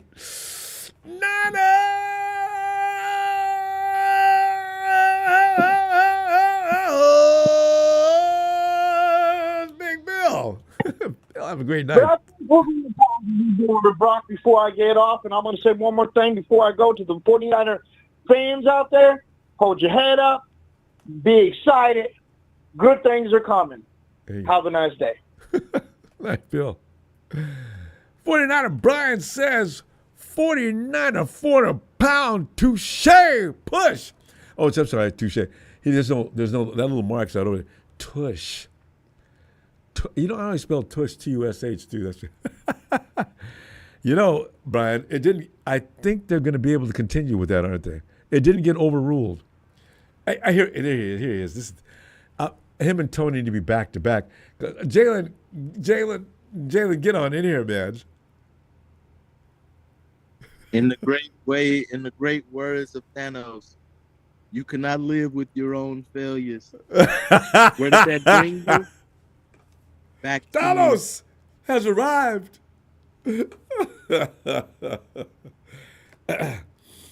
Ronbo, I told you, we're taking a running back next week. Well, it better be Jitney.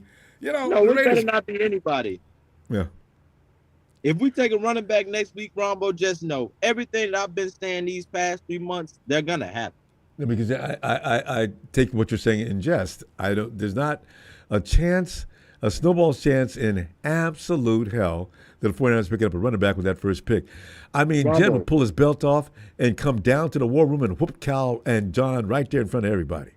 We took a wide receiver. Okay, that was reaching, wasn't it? Well, yeah.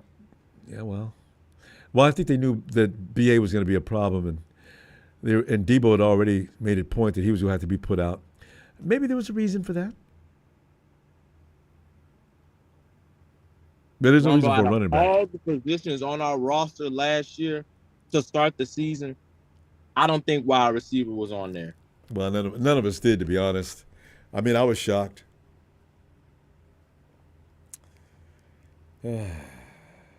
Expect the unexpected, faithful. We took Trey Lance. We took Javon Kinlaw. We took Mike McGlinchey. Okay, now we took. I mean, hey, we took Solomon Thomas. It's not fair. That's just not fair. You know, you're naming all the fails, and there's been some success stories, lots. There's been two: Nick Bosa and Brandon Ayuk. That's it. Well, George Kittle's not bad. That's not a first round pick, Rombo. Oh, okay. Well, yeah. Well, no, I mean throughout the draft, they make up for fails in the first round with what they do later. Rombo, you shouldn't have that many fails in the first round. Well, no, and a lot of people agree with that, and in fact, I do too. The 49ers do have to do a better job of picking up players in the first round. That's why the first round is there. You're supposed to get the best you can find because the best you can find will be in that first round. Jaden Smooth just came in. But Jaden, let me read this real quick. Smooth. Leroy Phillips. He says, "Hi, family. Rumble 49ers president said today 49ers already know who they're picking their draft. Board has said, John Lynch loves this time of the year. They are really excited and can't wait." Smooth, I'm just, Smooth, no matter, regardless of what you're talking about, Smooth, you're talking to us. I love it. You feel, I'm not, I'll wait. Almost Smooth know they're going to take a running back. Hey, man, Jalen, listen, if the 49ers take a running back in the first round, I'm going to issue a public apology. We're going to have you on the show preaching a sermon as to why I need to see a doctor or a shrink or somebody to get me lined up straight mentally so I can foresee these things coming and stop arguing with you about things that you know are true. Okay, I'm going to do all that.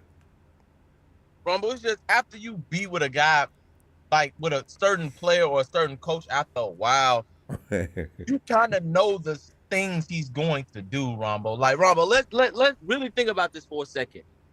We had a really bad running game last year because our running backs could not stay healthy. And Kyle Shanahan's mind, we lost a lot of games because we did not have a running game. You know what he's going to do? He's going to go out and get a young, healthy running back. And it will not be in the second and third round. It's going to be in the first. Well, you better get going in the second or third round because the way we go through running backs. I'm just saying, we go through running backs like tissue out of a tissue box, just pull them out one at a time and throw them in the trash. Go ahead and get you 3 or 4. But this way, at the end of the season, maybe if we're lucky, there'll be one of them that's healthy because Lord knows we had 5 running backs. I think somebody said we had 6. I don't remember 6, but I know we had 4 or 5 running backs last year. At the end of the season, we was down to damn near none. Again. Yeah, oh, by the way, Josh Johnson's back in the NFL, by the way, too. That's why he's going to draft one. Yeah. No, it doesn't have to be the first round, though, does it? No, not first round. I truly believe he is going to take a running back in the first round. All right. I'm not going to argue with you because I know you've got your mind made up. And okay. I have no reason to believe you. Farmer, when was the last time he took a defensive lineman? 2020? In the first round, 2020. Remember, we got defensive linemen every year after that McGlinchey trade or after that McGlinchey pull. We got defensive linemen every year after that. Remember, we getting bored with it. We said, okay, we already know what they're going to do in the first round. Javon Kinlaw is what broke the camel's back. Don't do that again, Kyle. Do not do that again. Well, actually, we don't give credit to the previous regime, but the only good, if we being real, Rombo, I think Balky drafted Armstead and Buckner. Back to back. Oh, yeah. He got snake bit, though. We can give Kyle credit for drafting is Nick Bosa. Other than that, Armstead and Buckner, those guys are already there. Hey, them dudes was good, too. Hey, you know what? Yeah, they were really good. Jimmy Ward. You know, we don't. Balky, Rombo, it was some bright spots during those dark moments. Like we body slam him all the time, but he picked out some pretty good players. Yeah, we had Ward, we had Tart, we had say what you want about Carlos Hyde. I thought Carlos Hyde was a decent back. I ain't got nothing to say about Carlos Hyde. I'm you know, like my mom, he ain't got nothing good to say about somebody. Don't say nothing at all. Well, I thought Hyde was decent. I ain't gonna say he was a top 10 back, but he was definitely a decent running back. He was one of the few bright spots we had during those 2 years of mediocrity. Not even mediocrity, man. We was dog shit. I know. Everybody beat us. I knew before the game started, I'd be talking trash. Man, you can't beat the 49ers. And as soon as the game started, I knew we was going to get an ass whooping. We got one, too. Each and every week. Not from the Rams.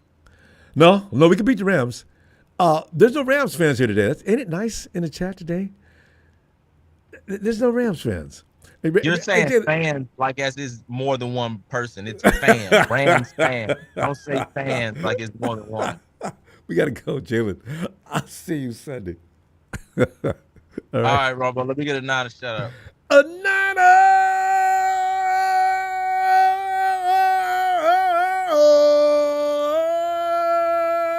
It's from Big J. Man, I can't wait to see that running back. Good night, Jalen. Wouldn't it be funny? No, actually, it would not be funny. 49ers pulled the running back in the first. Everybody. Ooh, whoa, that would be Tony ATL. Ronbo, good evening. Another episode of the Jalen Springer Show. Jalen. Ronbo, can you imagine if he was a San Francisco Bay beat reporter? He'd be coming out to Kyle all the time. He'd be better. He'd be doing a number even more than Grant Cohn because Grant loves to pick at scabs, boy. But yes, sir. Grant was actually, he's picking on Javon Kinlaw. I thought, Grant, he's only a kid. You done made him crazy, all right? But he was right. Grant's right. His manner of delivering the message is usually one that rubs people the wrong way. But Grant ends up being right on a lot of things. Yeah. It's just the way they do it sometimes, Yeah, you know. And when Kyle calls on him during press conference, that's my favorite. He looks at Kyle. Kyle, you can tell Kyle's face immediately goes through a change. He points at him, and he's just like, if you say one word wrong. And Grant proceeds to say something wrong. But usually Grant asks Kyle the questions a lot of us want to know. Kyle gets mad, gives him a flippant answer, and sort of like sits there. And they've got a war going on. Grant made a joke about that a week ago, saying something about likes me. I think he likes me as much as Kyle Shanahan does. Grant knows too. Hey Ronbo, if I could take a minute out. Go ahead. And if you're listening smooth, keep fighting, brother. I'm saving that fighting, message. Keep fighting. We love you, and we're all praying for you, brother. You got the whole Niner Empire praying for you. I'm praying for you also. Keep fighting, brother. Keep the fight. I mean, and fam, for his message, love all my faithful fam. Thank you. I'm sure he means all his friends, including you, Tony. His thank you all. Really appreciate all of you. Can't talk right now. Not giving up. I'm here listening. Good show as always. And faithful, love what I'm hearing. Smooth. Yes, sir. You'll be forever alive in our hearts, fam, no matter what happens going forward. Yes, sir. You are with us forever. Yes, sir. Yes, sir. Ronbo, I heard you talk in your introductory. You was talking about the Rams, Ronbo. You wasn't talking about the Rams, but you would talk about the Miners, and then you would say something about the Rams, Ronbo. You had me rolling. I knew because the Rams 2 trophies in 70 years, and yet you guys think you're relevant to the 49ers when you've been getting beat up every year for decades. That's what Rudy says. I've been laughing at the 49ers for 30 years. For what? They've been kicking your ass the entire time. I don't know what you could find funny. God. Jesus. Yep. And we can go back in history through the annals of time, and the results will always be the same. Yeah. So, Ronbo, the draft is coming up. Everybody's an expert. Everybody with the mock drafts and their double mocks and triple mocks and all this old stuff. And I have you guys taking Walter Nolan, the defensive tackle out of Ole Miss. I'm feeling that too. I keep thinking it's going to be Nolan because he's gonna fall to 11. He's the best defensive tackle in the draft too, and they're not going to go in the top 10. I can see him being a perfect fit for you guys. Edge rushers are going before him. I keep thinking the 49ers, they probably want to give Nick some edge rush help. So it's really going to be a tough thing. We'll see. But you need interior. The interior needs to be tough in order to make that edge work. We'll see. Now, is it possible that you guys, let's say you take Nolan with the 11th pick, and then toward the end of the first round, y'all trade y'all second round pick to get back in the first round at the end? You think that might happen? Hey, a second and a fourth could get you back in the first No, I'm saying, you lose your first deal? round pick, and then let's say you get into the 20s of the first round, and y'all don't pick again until the second round, which y'all probably pick, 40, I see what you're saying. 30 something. what? Yeah. That's why I'm saying the partner needs to be somebody that's back higher. in the first round and maybe a future pick to get back in the first round. Yeah. That's how we got Chris Lindstrom. Yeah, those kind of manipulations, and a lot of teams will be doing that kind of deal. Yeah, Tony. That's the beauty of watching the draft, as to see what they're going to do, because they have to make them split-second decisions. You don't have all day to make a choice or decision here. The draft is rolling. You got a few minutes between each pick. This is why it's so just dramatic to watch. Yes, sir. And Ronbo, I am sick and tired of hearing the name Shadir Sanders. That's all I've been hearing all week. Man. Shadir Sanders. He gets Shadir abused. Sanders. And will he go in the top 5? day? Will he drop? Yeah, oh my God! I've had enough of Shadir Sanders. Did I talk about that other quarterback? He's number one. Nobody's talking about whether or not he's going to fall or not. Tennessee picks him up. That's all there is to it, and nobody's talking anything more about it. And, of course, Shador's teammate goes number 2. Yep. Everybody else. With the Giants, I'm starting to think the Giants are playing possum now. But Ronbo, you said that you're the one that said that about a week ago. You still think the Giants are going to take Shadir if he falls to them at 3, even though they got famous Jameis and Russell Wilson. You said you still might take them. Yeah, because there's not – those two guys are already coming to the league and done what they're going to do. You're looking at Shador as the future. He can sit down for a minute, but between Jameis and I'm getting rid of one of them before camp ends. So, yeah. It'll be Jameis. It won't be Russell. Yeah. Russell don't turn the ball over like Jameis. Yeah. So there you go. And Shador can sit down. And Tony, don't you feel at this point the best quarterbacks are going to come in and sit down and weather the storm of learning about the NFL first, at least for 1 year? Exactly. Yeah. That's how you do it. You don't throw him into the line of fire when he first started. The only one that worked for that I saw that worked for Dan Marino. But even Dan Marino sat though like the first 6 or 7 games for Don Strock, and then they put him in there. His rookie year, Dan Marino had 20 touchdowns, 8 interceptions his rookie year. I mean, you know. And then he blew up that second year. We all know what happened that second year. Yeah, he became a legend. Joe didn't start when he first came. Joe didn't start. Steve the Bird was the quarterback. Yeah. And Joe sat behind Steve the Bird. And look at Love over and Jordan Love is good. I think he's going to get better. But Jordan Love is a damn good quarterback. I think he'll get better. He came in behind arguably one of the greatest of all time. So that's the way it works. Aaron sat behind Brett Favre. Yes. So, yeah, I'm not about throwing quarterbacks in immediately because they develop bad habits. Me neither. They develop I've fears. never been a fan of that. Yeah. You know? But it worked for Jake Daniels this year, but, that's just the exception to the rule. A generational quarterback, and it really worked for him too. Also over in Texas, CJ. Oh yeah, CJ. Yep. Yeah, CJ was amazing. But how many guys came in? They got bombed? to revamp that line. Is what I think they're going to be doing in Houston because CJ was taking a few more hits than he should have been taking this past year. Yeah, I know. I felt sorry for him on a few occasions. He got up looking around like, what happened? So, yeah. And what is this, Ronbo? You said Big Show's mock trading Brock Purdy to the Saints. Is he crazy? It was entertaining. The Saints are not going to take Brock Purdy and pay him. Nobody's going to take Brock Purdy and pay him all that money that he wants. That's what people need to understand. The 49ers are actually stuck with Brock, whether they want to be or not. You can't get rid of him. Nobody's going to take him. I can't imagine anybody taking Brock Purdy. No, hey, Brock, we're going to pay the $50 million. Brock Purdy balled out ever since he's been a starter. Brock Purdy will continue to ball out. But they don't. No, can't imagine anybody wanting to pay him $50+ million. Like I said, I don't know if anybody should be getting paid $50+ million.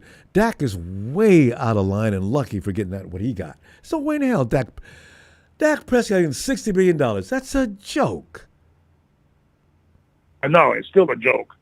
He should be given 40 of it back. 45 of it back. Yeah, I mean, really, Dak's $30 million, maybe. I mean, he ain't no $60 million. God.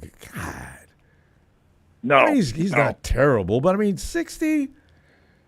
And Ronbo, Aaron Rodgers, if he decides to retire, what do you think Pittsburgh's going to do? Start Mason Rudolph, a career backup? Tony? It might not have a choice on. If anything that happens to Pittsburgh, it's their fault. Listen, draft a quarterback. Because Aaron Rodgers, you cannot sit there and wait for him. He's already proven he's out of his damn mind. Oh, God. No, they gotta get Tony. We're getting pressure. I'm getting pressure from production. We got to go. I mean, I will see you Sunday. And under pressure. Aaron Rodgers will definitely know what he's going to do by then. All right, Tony. See you Sunday. Sounds like somebody drunk on the other line. That's Brian. Ronbo, I'll see you Sunday. All right. All right. Tony. Brian, come on in, man. You know how hard Brian. it is? Hey, night, Tony. You know how hard it is to follow the great Tony Wright? I know, right? There's nothing great about me, sir. I'm just a student of the game. Just a student. He reminds me of Trez and Jack. Trez used to come in, and then Jack come in right after him, and they'd work each other like that every time. But Brian, here you are. No, it's an honor. The great Tony Wright is a legend. Everybody knows it. He is cool. So. But Ronbo, I had to call, and you're probably wanting to leave, but that's all right. I'll be quick. No, it's okay. Go Brock ahead. Purdy is not getting traded. No, Whoever started that I little. I fully agree. I mean, I'm going to trade for him so I can pay him. Why would I pay? I don't have. Most teams can't afford that right now, unless you've already been preparing for that, like the 49ers have. They're just going to make Brock settle down and his agent get straight. I don't think Brock is even fighting it, Brian. If anything, the agent, Brock's probably talking to him every day. Listen, I don't know if we should be pushing that much. Why don't you, Brock, listen, let me handle this, okay? I'm going to get you paid, right? So just sit back. Yeah, it's all his agent. I guarantee you that's not Brock crying about his money. No, it's not. We know Not it. at all. He barely made $1 million a year, and he's going to make 40, 50. He's got to be on cloud 9. That's not going to piss him him off, saying? Right? No. It's insane talk that It's he's going to. The agent's going to get his cut. He's got to get his cut. So in order for him to get paid, he needs Brock to get paid. And don't be mad at Brock Purdy for that. Be mad at the agent. Thank you. That's what I'm saying. It's ridiculous. He's not that type of guy. I just know it. He's just not. And if the 49ers were in Big Show or Papa Dragon's world, they would just make him play out his contract and then possibly franchise his ass. But they're not going to do that. Franchise him or draft another quarterback next year. Okay, Brock, well, you're on your own unless he wins the Super Bowl. Then of course, fan pressure. The 49ers have to hustle up some money and pay him right now, or don't walk out to the parking lot, John. Kyle, you're dead meat if you do. Fans can get real scary. They're not going to get rid of Brock Purdy. They're going to sign him. I know. And if they were going to get rid of Brock Purdy, they would have got rid of George Kittle. They would have got rid of Fred Warner. They would have got rid of all our other stars and done a real rebuild. Yeah. This is not a rebuild. This is a retooling. We trim the fat. I'm so tired of hearing the word rebuild. You rebuild a team with a new GM and a new coach. That's a rebuild. Good call. Because the new coach is going to come in. He's going to get his own quarterback. He's got a whole lot different idea on how to run his team. He's going to pick out new personnel to fit his schemes. That's exactly. So true. Yeah.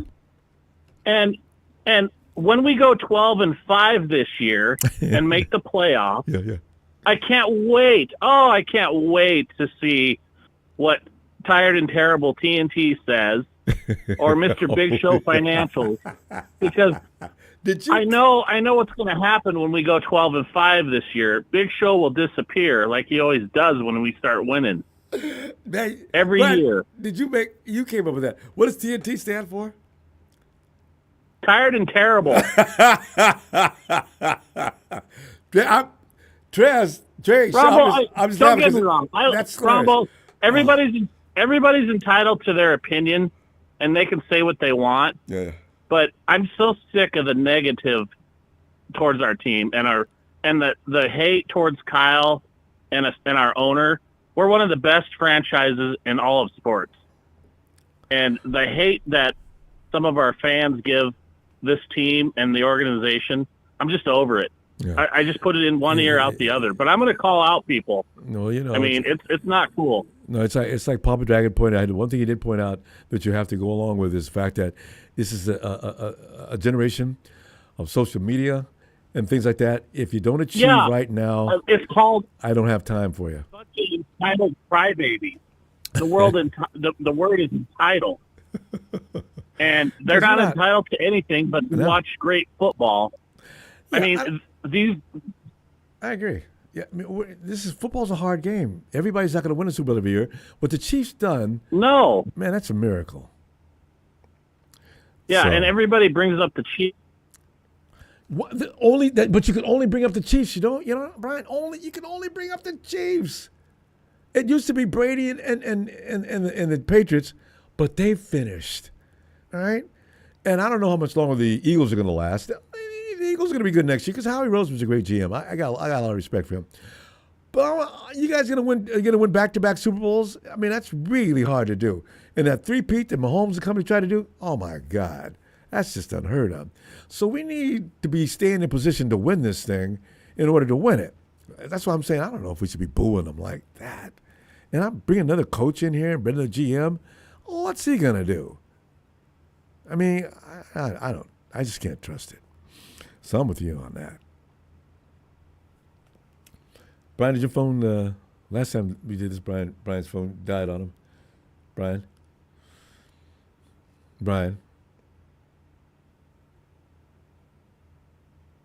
All right, Brian.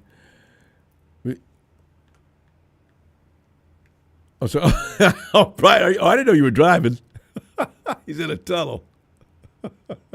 Should we wait for him to come out of the tunnel? We don't know how long that tunnel is.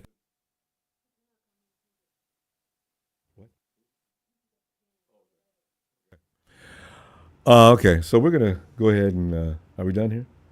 Yeah. Brian, I tell you what I'm going to do. Is he back? No. Brian, I tell you what I'm going to do. We're gonna see you Sunday. Fam, I know I see you Sunday, but football is like, we got the draft is coming up so soon. We're going to worship. I mean, I'm not coming in until the evening. After overeating.